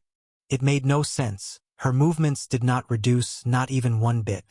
Northern had tried to press different advantages on her, but she was so skilled and intelligent that she would tightly bring herself out in ways that fathomed even him. He admired her battle intelligence and couldn't help but wonder how much she would have trained to get to where she was right now. Northern, in the middle of a life-and-death battle, couldn't help but once again realize the importance of hard work, time, and training. Up until now, he had experienced an enviable level of growth thanks to Formless. But in the end, the basics mattered, and he felt he needed to ingrain that in himself for as long as he could. Perhaps when the basics were integrated into his core, he would find Formless easier to use. He really hoped that would be the case. But first, he had to get past this battle. Finally, it was time to carry out his plan. As the woman's spear lashed at him from the side, Northern spun Jengar, blocking towards the side. But the force was so strong that he couldn't hold himself down. He felt the bones and skin on that entire side tremble and writhe with so much pain as he careened away from the woman. Fortunately, it was just the time that he needed space away from her. But the pain in his left arm was no joke. Northern groaned as he stood up. The lady, clad like a dark night, was slowly making her way towards him with the tip of her spear grazing the sandy ground. Northern slowly raised one hand and called out silently, with pride, "Black Lance." Whoosh! All of a sudden, the air around the lady was threatened as a corporeal spear seemingly forged out of darkness appeared above Northern. He exhaled and tilted his head as he said, "Farewell." Then he swung his hand forward. The black lance whistled through the air, parting it as it made its way for the lady. The red light in the lady's visor brightened in an instant. No doubt even she was shocked. Black Lance was an incredibly powerful attack woven from chaos itself. Chapter 353. The Masochist, Part 1. The lady's single red eye narrowed as the black lance hurtled towards her. In a display of superhuman reflexes, she whirled her spear in a dizzying arc, deflecting the projectile with a powerful strike. However, not without sustaining powerful damage herself. As the invisible cut force of Black Lance exploded, she was heavily propelled away, flying through the air uncontrolled like a deflated balloon, the air whooshing out of her as she flew back uncontrollably. She landed with finesse, plunging her spear into the ground and using the friction to reduce her speed till she came to a halt. The red flare in her eyes seemed to gleam brighter for a moment. Then from afar, she stretched her hand forward. Northern narrowed his eyes. "It's coming." Just after he said so in his mind, a panel appeared before his eyes. "Do you want a copy talent? Erasure? B-class? For 500 talent fragments." "Bah! It's affordable, so why not? Congratulations, you have copied talent. Erasure? B-class." Northern squinted his eyes. That's just it. He had expected to see something more because he thought this person would at least be a sage rank or an ascendant. Caladhel was a sage and so far so good. Call him lazy. He'd rather fight Caladhel and beat his ass than fight the young lady here. While he admired her level of intelligence, he rendered her too tough of an opponent to deal with. At the same time, he was grateful for their meeting today. However, he expected her to be more. She's not even a savant. That meant she would at most be a master. Seeing that the skill was fixed for 500 talent fragments. If she was any more, Northern wanted to believe that it would have cost more. It didn't hurt, but what the actual hell? A master is the strong. What would happen to her should she become a savant, a sage? Her strength would increase and so would her battle intelligence. Northern stared at her for a couple of seconds and sighed melancholically. Then he muttered to himself. It'd indeed be cruel to kill someone with so much potential. If they met in the future, she was just going to be a catalyst to his growth again. He fixed her a solemn look and said, "My lady, it ends here." Upon his speech, Northern activated his new ability, which was not being affected by the lady's former activation of hers. "You have used talent ability. Lock." The lady suddenly trembled. Her hand was still stretched but somehow frozen, like she could notice something wrong with her. She looked at her hands, body shaking, and looked at Northern, who in the same instant grinned. "Gotcha." The moment he used her ability on her, her talent ability also got locked. That is, the effect that they had on his had been erased. Now, all of his talent's abilities had returned and her erasure talent was being kept locked for the time being. Northern slowly walked towards her, saying, "Today, now, I will show you the difference between the two of us." He paused midway and looked at her. The next moment, however, Northern disappeared. The lady startled, staggering backwards, but Northern's voice reached her from behind. "Where do you think you are going?" His hand was already on her back. He marked the area with precision. Then, applying velocity dash on only his hands, they moved too fast for anyone to have known what happened, including us. All that followed was the Lady Dark Knight tumbling through the sand, rolling before coming to a slow stop. She tried to stand up, but Northern blitzed through the sand and kicked her at her side, throwing her into the air. He appeared right above instantaneously and slammed another kick into her. Before she landed on the ground, he was already on the ground, Jengar poised like he wanted to strike a golf ball. As she fell, he smacked his blade on her with its flat surface, causing her to yet fly away, but more diagonally this time. She fell and stayed on all fours for a while. The darkness that shrouded her was glitching, revealing her normal figure slightly. Blood drooled from her helmet, even though there was no demarcation for the mouth there. After garnering her strength and grounding her teeth on the pain, the lady slowly got up. But Northern was already walking towards her, his sword languidly swaying in one hand as he came closer. "You moron, you were hiding your strength all the while." Northern chuckled and made a serious face. "Hiding? Me? No, you locked my talent abilities. I never hid anything from you." The red light in her hand was blinking. "Then how? How did you unseal it?" "By copying your talent ability, of course." While your ability could lock talent ability, it couldn't lock attribute. And that black lance you deflected was actually an ability I have due to an attribute. Shut up. That's impossible. It's impossible for attributes to have abilities. Only talents do. Northern shrugged proudly. I am the definition of impossible. Anyways, because I was sure you'd think Black Lance was a talent ability, I decided to use it on you, knowing very well you'd try to use your talent ability. Then I'd actually see you use it and copy it. I think I might have missed it the first time you used it. The lady's legs were slightly trembling. It made no sense what the young boy before her was saying. But indeed her abilities were blocked. She had tried to use it multiple times, but it was to no avail. This guy, can he actually copy abilities? The armor of darkness at this point began to fade off her body, returning to the ground beneath her feet. Are you sure though? Not having that armor to protect you means you are going to get seriously hurt, he said to her. However, unlike what he'd expect, the woman's lips curled up. That vile expression returned to her face as she grinned. Northern. It's Northern, right? I love you. Please make me suffer. Northern felt his spit dry out. What? Chapter 354. The Masochist, Part 2. Northern almost took an instinctive step away from the lady. Is she deranged? He observed her for a couple of seconds, a pale look on his face. Then he shook his head and exhaled. Whatever. I'll just deal with her till she can't move again and leave this place. He twirled Jengar and, whoosh. He appeared in front of the lady with velocity dash, executing a flashing speed that made the lady widen her eyes. Her cheeks reddened so much.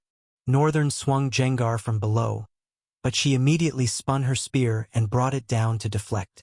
However, Northern's punch crunched into her exposed flank on the side. Her eyes widened yet again. Faint?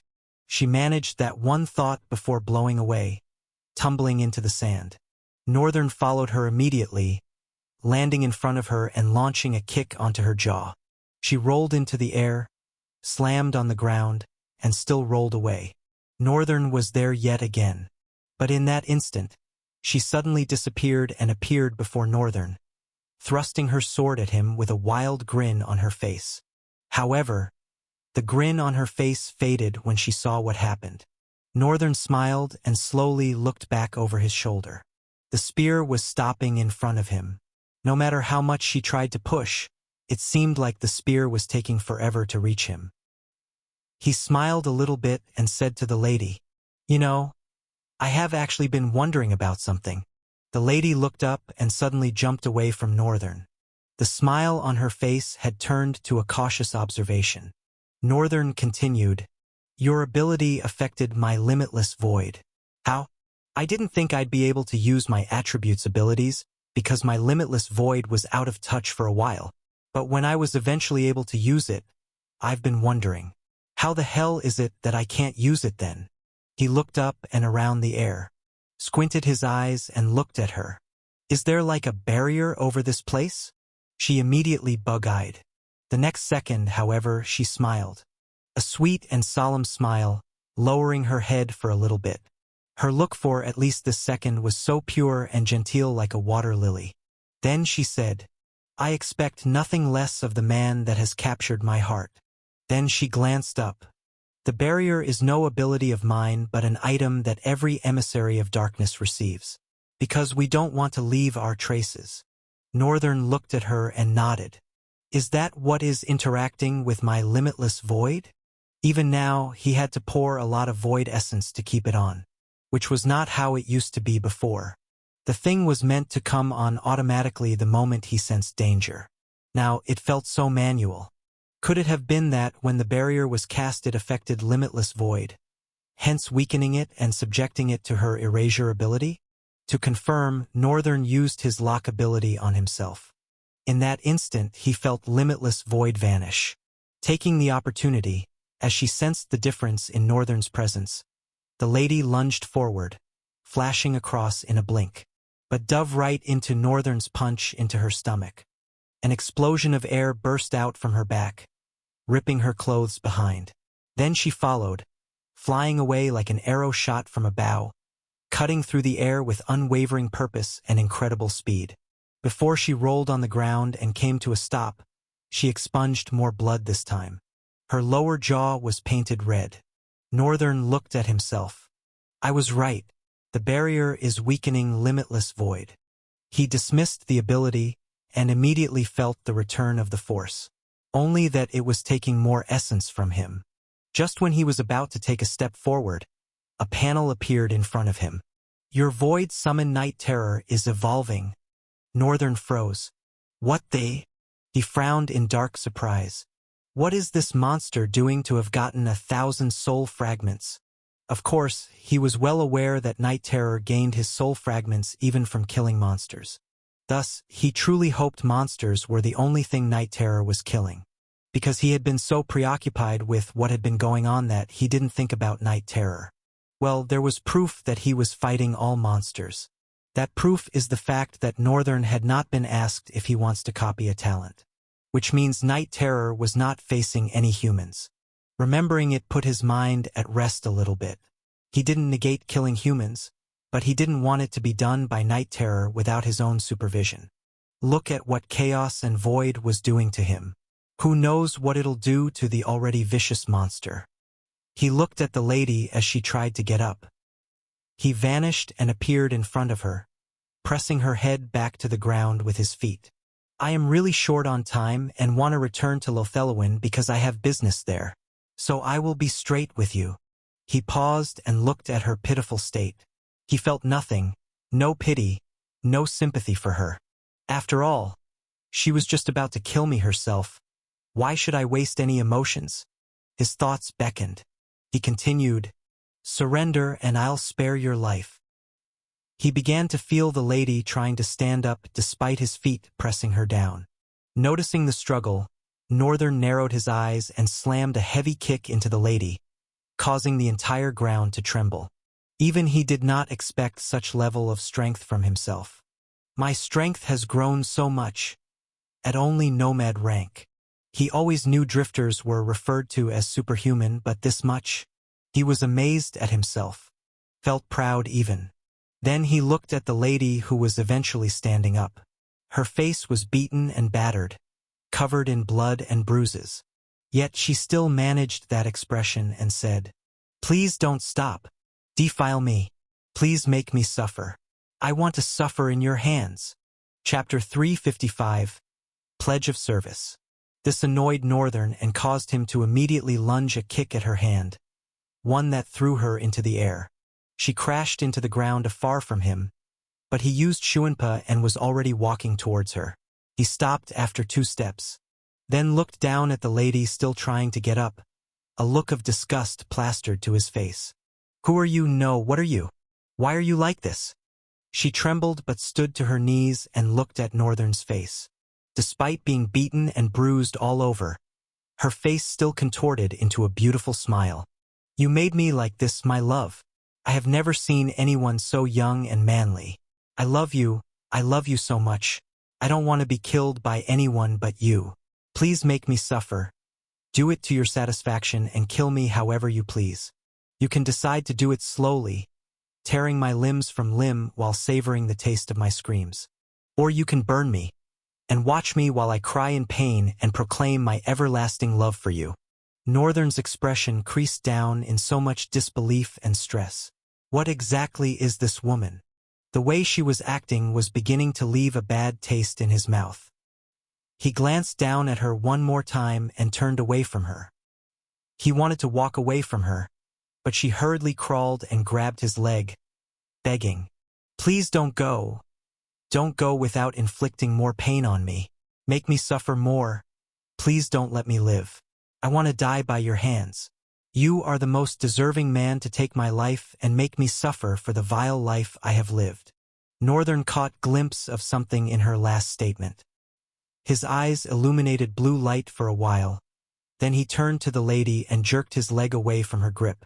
She stumbled away, groaning, bleeding as she tried to stand up to her knees again. Northern stopped as he walked away. Then his voice rang out. I am no saint. Neither am I an advocate for one. But nobody deserves to suffer for whatever vile life they've lived. At the very least, that decision is not theirs to make. Then he walked away. Somehow, his words comforted her so much that she remained silent for a while, her eyes almost closing as she looked down. Thickened gore leaked from her jaw, and even her vision was blurry and covered in blood. She slowly moved her hands and looked at her palms. For the first time in her entire life, she felt so much peace.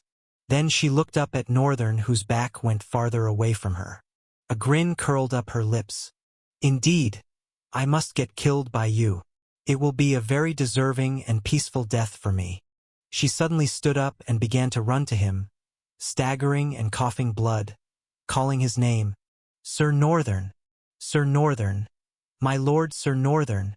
Finally hearing her after 2 calls, Northern turned back, his eyes squinted. What did you call me? The lady finally arrived in front of him, heaving and coughing blood. She coughed a little more as she tried to speak but eventually was able to. I have finally decided. Northern narrowed his eyes, giving her a serious expression. She stood upright, took a few breaths, and with a trembling voice she started. I love you, Sir Northern. No, my lord. I love you so much. I have never met someone so young, beautiful, and with a pure heart like you. I want to stay by your side.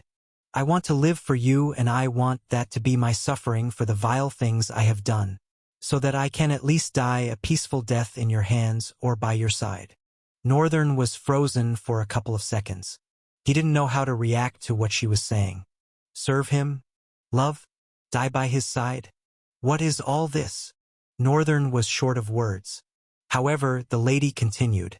My name is Lurda Jesai. I want to serve you for the rest of my life. In her mind, this is my only way to stay glued to him so that one day I can make him kill me. Northern stared blankly at her for a few beats. Then came his voice.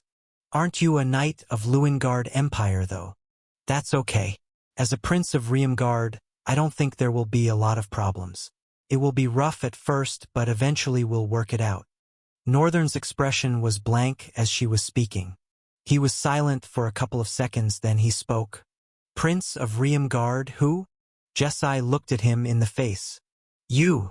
Northern looked back, then pointed at himself. Me? Yes. You. Her eyes slowly widened, her mouth too. Then she placed her hand over her mouth. Don't tell me you didn't grow up in the Imperium. Northern's brows creased into a frown. I grew up in the countryside, and I have once been accused of being the Prince of Luingard. Now, you are accusing me of being the Prince of Riemgard. I get a lot of people are confused because I have white hair. No, this is not just that. Jesai cut his words short.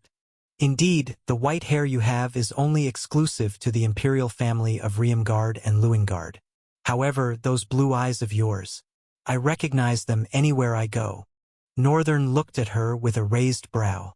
The High Consort Lady Hinai. Northern frowned slightly.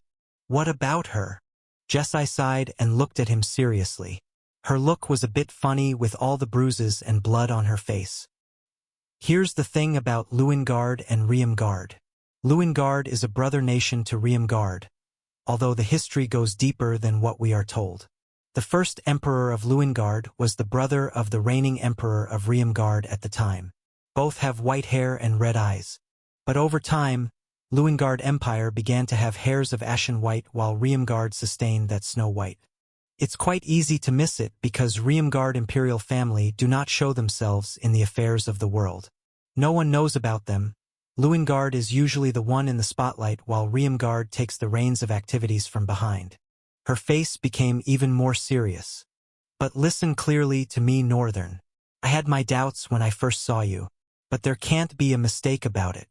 I am sure you are the 7th Prince of Riemgard, Lady Hinai's son that went missing 15 years ago. Chapter 356. What changes everything? Northern stared blankly at the lady while she was babbling.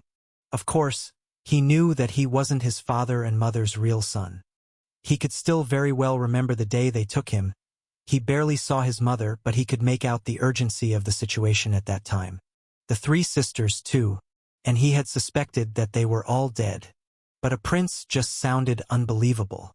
Ilias could have been wrong. But a knight of Luingard Empire couldn't be, right? Northern squinted his eyes. You knew all this and still wanted to kill me? The order was issued to kill Raven and her cohort. I'm the weakest of the two that was sent. Usually one knight should be enough, but you have a sage amongst your cohort. So I was added. Northern felt slight pity for her as she called herself weakest. Weakest, and yet she was so tough to handle. Northern looked away slightly, hiding the embarrassment on his face. You are not weak. You were tough to handle even for me. Jessie smiled. Her bruised face still managed to radiate like an angel, albeit a fallen one. Thank you for the kind words, my lord. Northern immediately raised his hands in protest. Hey, let's calm down with the lord thing. We don't know anything for certain. Even if I am prince, I don't think that changes much. She interrupted before he could go any further. It changes everything. Northern raised a brow. What? This is not a question of what if you. I am sure you are Hinai's son. Hinai is sister to the current emperor of Luingard. It changes everything. The emperor is your uncle, and he loves his sister so much. Follow me to Luingard. You'll see what I am talking about. Northern looked at her contemplatively. He was tempted to feel happy but was somehow trying to stop himself. The Emperor of Luingard is my uncle. He suddenly felt like his shoulders were rising, stomach churning with happiness. But at the same time, this could be a wild assumption just like Ellis had. He was really trying his best to stop himself from hoping for the best. Even if all you are saying is true, I can't go to Luingard Empire. I have things I have to do in Lothellowen. Jessie looked at him purposefully. I shall help you with every single thing you want to do. Stay by your side and protect you. Northern looked at her furtively. Would they not be expecting your return at home? I failed. The only thing that waits for me is death. Besides, if it is found out that I actually killed the Emperor's cousin, I will still die. But all of that matters to me. I just wanted to thirst pain and see you suffer. Her face became dour. Sadly, though, I wasn't able to see much of your suffering. But I am sure that by your side, I will be able to see more and suffer alongside you. Northern felt a bad taste in his mouth. I'm sorry. Are you mentally deranged? Jessie nodded seriously and retorted. Mentally deranged by your love. Northern exhaled helplessly and pointed to the sky. Please undo this barrier. Would that be advisable if I'm right? Number 9 is fighting your friends. Do you intend to help them? You can't defeat him, even I can't. Northern did not even glance her direction, as if what she was saying carried no weight. He finished inspecting the sky before saying, Your number 9 cannot kill those guys. Don't be surprised if he's dead already. Jessie's face was blank with surprise for a second. Then she fixed a serious gaze on Northern. I like that you trust in your friend's ability, but number. Please just undo the barrier, let me get the crap out of here. Yes, my lord. She bowed her head slightly, but in her mind, oh my goodness, he raised his voice at me. I wonder if he'll get angry and spank me if I decide to be a bad girl. She immediately garnered herself when she saw Northern's glare. She brought out a cube material and pressed it together. When she did, the cube shattered and the place slowly got brighter than it was. Only when it got brighter did Northern notice there had been an orange hue of light shrouding the entire place. Jessie looked at Northern like a puppy waiting to be rewarded. But Northern gave her a disgusted look and turned away, walking forward. Where are you going now, my lord? The tower, Northern responded. The tower. She tilted her head, puzzled. Then her expression suddenly lit up. Oh, that tower. Northern did not respond to her and just continued walking forward. What about your friends? They are not my friends. But won't you want to check on their bodies? Northern paused and turned to her with a dirty smirk on his face. Won't you want to check on the body of your number 9? She chuckled. Uffed. He's good. Northern nodded. Exactly the same way I feel about those guys. He turned away from her. If you really intend to follow me, the number one thing I value most is silence. Silence for me is golden. Jessai's cheeks reddened. As she looked down, squirming like a worm, she squeezed a few words out, which Northern didn't hear at first. What did you say? He glared at her. She spoke a little bit louder. If I decide to be a bad girl, would you spank me? Here. She pointed to her ass.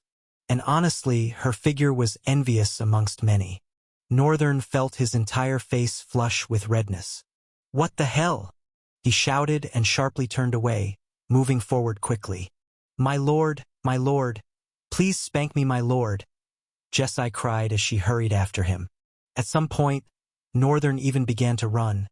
She too hastened her step, shouting, my lord, please spank my ass. Make me cry, my lord. Both of them ran until Northern came to a stop when he saw a massive wormhole, lying dead on the ground. Its violet gore had enlarged into a pool, dampening the sandy ground of the desert. It was the same worm that they had to take shelter from, the one that caused a sandstorm. Northern's eyes trembled. Who could have killed such a creature? A creature that it took all to warn them from. Jessai finally reached beside him and stopped, looking at the titanic body of the worm. Number 9 killed this. Chapter 357, Tower of Trammel. Northern sighed. He knew he was too sure from before that Raven and Helena were enough to take care of whatever Knight Luengard had sent their way. But right now, he was having mixed thoughts about his confidence from before. Clearly, these single-digit knights are not just your regular fighters. Take Jessai, for example. If she could be this strong, then just how much stronger would a single-digit knight be? He thought about it for a while and looked back. Should I go back for them? Northern shook his head. Nah, if they die now, it's on them. They were weak and would have died either way. Northern shrugged and moved forward, turning round the large mass of the dead worm to finally see the tower he had been so anxious about. When Northern saw the tower, he smiled subtly, and prayed that the crystal really does work. If it does, that means he would be able to move the tower, although he didn't quite know yet how driving an entire building is supposed to work. I'll figure it out whatever way, he hoped. Northern closed in on the tower and finally stopped in front of it. Jessai was right behind him. She had been silently walking all the while as Northern had instructed her to. When they stopped in front of the tower, she looked up at the decrepit building. Northern gulped and walked into the building. As he approached, like a manor greeting its master, the doors opened. Even Jessai was shocked whilst she followed him inside. The interior of the tower was still unchanging. Northern did not care for that, but Jessai, on the other hand, was captured, stunned by the ethereal design of what she had thought would be a rundown building. Northern, without a waste of time, went for the topmost floor. Sprinting across the stairs, he entered the highest chamber and quickly reached the center of the chamber, where stood the vast circular platform. He stood in the center of the platform and looked at the crystal socket. Then he brought out the crystal he had removed from the airship and gently placed it into the socket. The socket pulled the crystal in like a magnet, and immediately, a lattice just like the one in the airship unfolded from the base of the socket, encasing the crystal. Northern, filled with so much surprise, backed away with his mouth shaped O. He stared at the mechanisms in the chamber as they began to tremble, slightly. Then the entire tower began to shake tremendously. In that instant, Jessai burst through the stairs and flew into the highest chamber, sliding to Northern's front and materializing her spear. My lord, please stay behind me, she announced, looking around cautiously.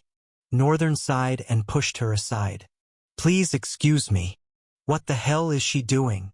He stood in front of the platform and slowly watched the changes that were occurring. Apart from the fact that a spectral ethereal glow was now shimmering across the engravings, the platform was sort of restructuring itself, growing smaller in size to fit the person standing before it. When it had finished restructuring, two sockets, right and left of the crystal, appeared. Northern observed them and decided to place his hands into them. As soon as he did, he felt the entire tower kick to life. Then he saw a panel come up. Congratulations! You have gained an ancient rank item. Item. Name. Tower of Trammel. Type. Unknown. Rank. Ancient. Order. Unknown. Description. This edifice was created by the Chaos King himself to impede and restrain his son who had surpassed him in handling and manipulating chaos. But who knew it could be a home? Order abilities. Unknown. Northern's brows creased slightly after he read the information. Then he suddenly felt the grip of the socket on his hands reduced. Then they slowly folded back into the platform. However, Northern's hands were left shimmering with a rainbow glow. It was like a coating of light was just above his hands. They stayed like that for a while, then slowly turned into dark smoke and slid into his skin. Afterwards, the system announced, "Congratulations. You have been recognized as the master of this tower. You can move this tower into the limitless void." Northern narrowed his eyes at the new announcement. "No way," he protested in his head. The system, however, did not respond to him. No one did. He didn't know how it was possible for something so large like this, physical, even to enter into his soul. Or something like that is what he believed limitless void to be. A dimension within his space. He understood that he had now learned to go there physically but didn't think it'd be possible for people and things that were not him. Northern stared at the wall in front and its engravings, thinking, "I guess this is the only time I have to try." Jesai was in the ship. He would just control it and see if indeed the tower would move away and enter his soul along with Jesai. Northern breathed in anticipation. If this really works, it'd be sick. The thought of being able to transfer anything in and out of the limitless void sickened him with excitement. Northern sighed and slowly stepped away from the platform. Then towards the wall where the engravings he was staring at were. There was a small platform for standing that stood just in front of the wall. Northern slowly climbed and immediately, the lights began to shine bright. Northern could feel an energy, sort of comparable to an adrenaline boost coursing through his body and converging at his fingertips. He didn't know how he knew what to do, but right now he just did. He raised his hands slightly up and could feel the tower tremble. Jesai, by the way, stared at him from behind, frozen in amazement as Northern took the invisible reins of this magnificent edifice and began to drive it. A rectangle projection played out before Northern's eyes. This was not the system, it was colored in gold and had a lot of markings of areas. But Northern could instantly tell what it was. Maybe because he had studied that of Lothellowan before, or because he was a lover of geography. He just could recognize immediately, and he muttered, "A map." Northern smiled at the projected map before his eyes and gleamed forward. The road going forward is going to be so easy. He moved one hand slightly up and the tower flashed out of the landscape. Chapter 358. Limitless Void. Northern felt it immediately. The tower appeared in the limitless void. It was like swallowing an inedible and feeling it settle into one's belly. Only this time, it was settling into his soul. It wasn't a so likely feeling, but it wasn't entirely distressing also. Northern slowly walked towards the wall of the chamber and slowly touched it. As he did, a demarcation began to open from the wall, forming a window that gave view to the scenery of limitless void he was in. Northern's gaze became distant, shock-ridden as he saw where he was at. It was a very familiar scene, one he couldn't ever forget. How could he forget those crimson mountains? How could he? This place. Northern looked out the window very well. The dark sky and red mountain backdrop. This was definitely it. The kingdom of Red Mine. Or to be more specific, the Red Mine itself. The hell where he had been imprisoned and worked to the bones. Where his suffering started. Why was he here again? Wait a minute. Northern hurried to the opposite side of the window where another one had opened. Far away, towards the dark horizon, he could see the silhouette of a colossal castle. Moreover, he could feel it. This undoubtedly is the limitless void. He was confused for a couple of seconds. Then he remembered what he had seen from the last rift he closed. He looked up. When he became the master of the tower, he wasn't just the master by name. Becoming the master of the tower meant that he now knew everything about the tower mechanism, the rooms and every secret location that existed in the tower. All of its information was in his head like a memory, passed from master to master. And therefore, he knew that there was a way to get to the top of the tower, outside it. He stood on the small platform where he controlled the tower movement from and slung his hand up a little bit. Immediately, the platform began to rise, lifting him to the roof. A part of the roof opened and the platform connected to it, transporting Northern to the open airspace of the tower while at the same time, forming a pillar within the chamber. Jessie watched all this unfold, with a blank expression. "He is awesome," she muttered to herself as Northern was raised to the roof.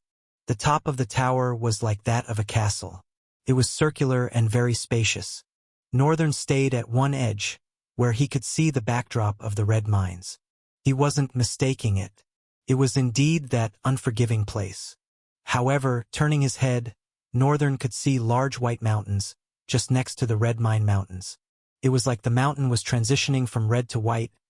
Then behind the white there was a silhouette of an even larger mountain that Northern couldn't really see because of its far distance. But he knew exactly what it was. This was, after all, his own soul.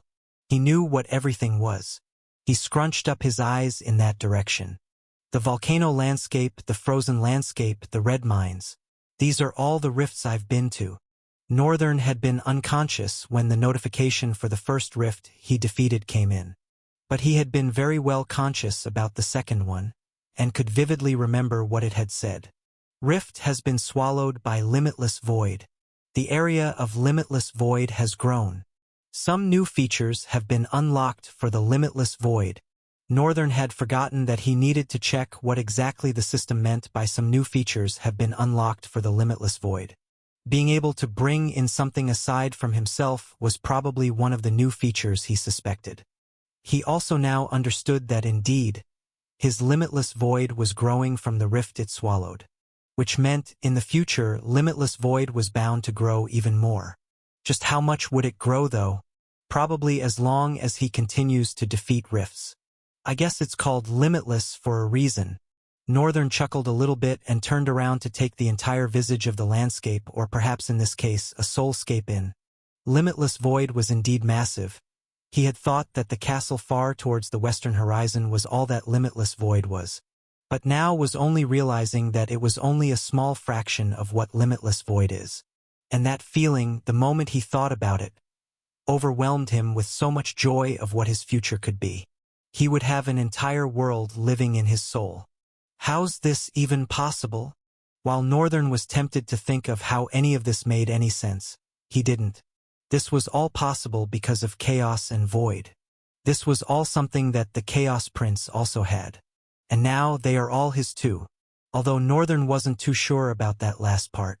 But he would make sure they become his and his alone.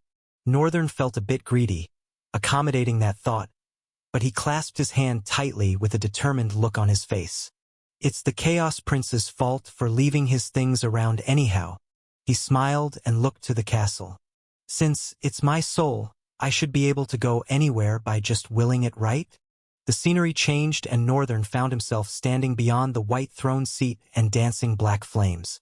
Indeed, he looked down and summoned the tab, inspecting the new features that were now unlocked in the limitless void. You can permanently leave soul and void summons within the limitless void. This will not burn any void essence reserves. You can import external chattels, animate or inanimate into the limitless void. You have an unending cycle of void essence in the limitless void. While in the limitless void you can never run out of void essence, you can also temporarily retreat to the limitless void to replenish your void essence. Chapter 359. Fall of Lothelwyn. Intro. Words could not explain the exhilaration he felt from reading the last panel. He covered his open mouth for a few moments, then slowly dropped his hand. This is beyond amazing. It's a lot.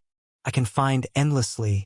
Retreat to the void when I am running out of essence, then go back to continue fighting. Of course, this did not make him all-powerful in combat. He still had a weakness, which was his stamina. It had grown much since becoming a nomad, but he could still get tired. Northern calmed down, looking down on the panel, and then a realization subtly settled into his soul. I didn't finish the rift as a master though. But he didn't feel bad about it. When he looked at this progress, he just couldn't help but be happy and proud of himself. He grinned heartily. Let's take things slow and steady. Then he swiped the panel away from his front, summoning another one while saying, Now, let's see what this guy has been up to. Name Night Terror. True name. Singularity. Danger level. Devil. Void rank. Whisper. Void ability. Void flames. Void conferment. Soul fragments. 48/2000. Northern watched the runes on the panel and couldn't help but be worried. He just evolved to a void whisper and has already gained 48 soul fragments? Just what is going on? He narrowed his eyes suspiciously and decided to summon the devil here itself. But Northern paused. He was well aware that if he decided to summon Night Terror, he could be disturbing whatever was going on in Lothellowen. So he hesitated for a bit and was conflicted. But he couldn't just leave his mind to guesses. He needed to know what Night Terror had been up to.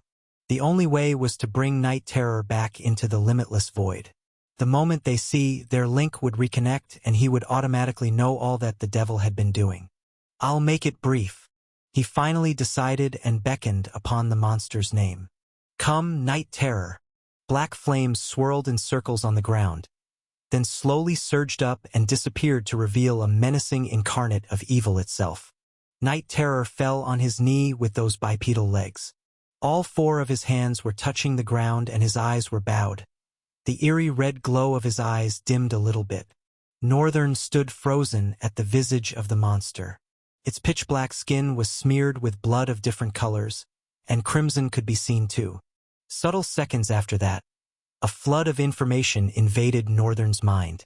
He shuddered with a cold chill, which was just because of how sudden it was. Aside from that, he was quite all right. He bent down and leaned on his knee, breathing heavily for a while. After that, he raised his head, perspiring. I see. That's what has happened. You can leave. Immediately, the devil stood up and disappeared in a wake of black flames. Northern's eyes became distant and cold as Night Terror left. I guess it was bound to happen at some point. It was only a matter of time until the stronghold self-destructs. But what I did not understand is how Night Terror is standing as the hero in all of this. Northern scratched his neck, thinking about all he had seen from Night Terror's memory. A lot had happened in their absence, and there couldn't have been a much better time for them to return. Northern spread a malign grin on his face. This is about to get interesting. I need to go to Lothellowen as fast as possible. He disappeared and appeared back in the tower and said to Jesai, whom he had startled, "We are leaving." He didn't grace the woman a second of retort. Both of them instantly were in the deserted ground. Jesai looked around. In her eyes, it was like the former viewscape had just suddenly vanished, like an illusion. She placed her tired-looking eyes on Northern once more, internally fathoming how talented he must be to be able to do these things. She wasn't much familiar with drifters and was cursed as a forbidden one because of how useless her talent was. She didn't even know much about them and had lived with the dream of a drifter for a short while before it was taken from her by the cruelty of fate. So, right now, she couldn't properly tell what Northern's power is and how exactly he is able to do just what he did. She did feel like asking though, but her mouth was tightly shut. Northern looked at her and said, I intend to reach Lothellowen as fast as I can. I will definitely not hold you down in any way. But what about your friends? You don't need to worry about my friends. Gah. I said they are not my friends. Don't worry about them and just let's go. Yes, my lord. Please yell at me more. She grinned naughtily as Northern turned away from her. The white-haired boy shifted a leg backward and let out a steamy breath through his mouth. Chaotic step. And velocity dash, he muttered. And whoosh. Suddenly, a blur of motion erupted from the boy's position. Streaks of azure light and color trailed behind him as he dashed forward with incredible speed. Jesai stood a bit frozen, trembling with so much fear and excitement, and her cheeks reddening. He is even faster than when he fought me. Her mind screamed. She looked at the trail that was left by Northern's already gone body and hugged herself tightly once again. Oh my goodness! I think I will get obsessed with him. She eventually let go of herself and then breathed out, then started jogging forward. She maintained a pace of jog, steadily breathing in and out. Then suddenly, there was a burst of speed that dispelled air. Then she was next to Northern. Northern, who was running, turned to her with a dark frown on his face. This was by far the highest level of speed he had achieved, and the decision to combine both chaotic step and velocity dash had just been instantaneous. He never expected that she would actually catch up with him. And there she was, smiling smugly at him as she ran at his pace. Chapter 360. The Boy in Distress. A young boy, lithe in size, slightly tall with disheveled black hair, streaked along the blurring trees. He was heaving and panting, buckets of sweat streaming down his face. Despite his tiresome expression, his eyes were locked onto the front with a mature light of resolve glinting in them. The boy's step did not waver, nor did his speed reduce for a single second. He kept running and running with a focused gaze. Trailing his steps to the back, multiple muscled monsters with bull heads were desperately running after him. Armed with crude, decrepit axes and warhammers, each of their steps caused the earth to tremble with fear. They growled and huffed like rabid cows, running with a frenzied speed that lurched only at the determination to catch the boy running in front. The chase went on for a while, the boy displaying a handsome skill at maneuvering his way through the forest. He leaped onto branches like he had springs in his legs, swung from branch to branch like he was born and raised in the jungle. Sometimes, it looked like the branches themselves were eager to catch him. He gritted his teeth and beckoned in his thoughts. Damn it! Why did Sir Dark Terror have to disappear at a time like this? Damn! North asked me to be strong by the time he comes back, and yet this is how far I have improved. Running away. Yet again. He suddenly landed on the ground and swiftly turned to the direction of the incoming monsters. A silver, extremely curved dagger sparkled into his hands as he turned, and his eyes shimmered with a dangerous light in them. He gritted his teeth and grounded his trembling feet. I can't keep running away forever. He crossed his hands in front of his face. One hand was holding the dagger, his free hand was slightly opened. Then he fixed his gaze solely to the front. As the monsters came into view, he leaped to the front, flying towards the monster's ox-like head. Then he dropped and plunged his dagger into its eyes with a loud shout, grabbing the curved horns immediately as the monster thrashed around. The boy held on tightly and continued to stab the monster's eyes multiple times. He stabbed and stabbed, along with so many cries and shouts until the monster eventually stopped and dropped to its knees. Then the boy rolled away, but he immediately stood up and got into stance. He still had 4 other foes to fight after all. He glared and snarled at them as they did at him. Both combatants, one monstrous, the other humane, circled each other in a primitive way.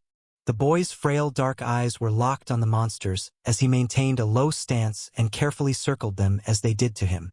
Then there was a slight pause, one that came with a strange howling of the forest. And the next beat followed as one of the monsters powerfully threw himself forward, tearing through the wind with his body. The boy threw his frail hands forward and belatedly blocked the axe of the monster, causing sparks to fly in all directions like an odd and uncelebrated firework. The boy reeled back from the impact of the attack, tumbling over his head and hitting his back on a tree. He coughed out blood and fell forward, but immediately rose himself up. The monster slowly walked towards him, seeming to enjoy this moment. All odds were currently against the boy. With his sharp but small dagger, he would be able to do little to no damage to these muscled monsters. Except he had an opportunity like before. And those kinds of opportunities do not make it an everyday routine to come for a visit. The boy ground his teeth. His hands trembled, but he moved them forward, clenched the dagger even more tightly. It can't end like this. I can't end like this. I don't want to die, but... His lips trembled as he muttered to himself. I have put in so much effort to grow stronger. I have even become a master now. My talent ability has improved. My senses too have sharpened. I have become an actual asset to my faction and Sir Dark Terror. I can run very well now and I am very agile. Because of my sense attribute, I can use spatial awareness and don't even need to necessarily look before I am aware of my enemies. I have the theory know-how of combat and can deliver some strategic and battle-decisive attacks. I can also hold my own when it comes to a battle of attrition. I have really improved. I'm not weak. I'm not like before. I have changed, even if it was just by a little. I have changed. I swear I have. He shouted and lurched himself forward, staggering as he ran, but instead of rising as he staggered, he took advantage of it to go even lower, attacking from below like a boar, before the monster could bring its axe down on him. The boy had passed through his legs and slashed both tendons of the monster's heel. The boy turned and jumped up, raising his sword and stabbing it into the monster's neck. He repeated the stab, shouting like a crazed individual, not caring as blood splashed on his face. Just like that, the monster also fell. Not giving chance, the rest of them came upon him. He immediately threw himself back to give space, but one monster appeared from behind. His eyes widened as he belatedly caught wind of the monster as it came from behind a tree. It hid away from me? When? It was too late to save himself. And thus, he received a powerful smash from the monster's hammer. He was sent flying away, crashing into a tree.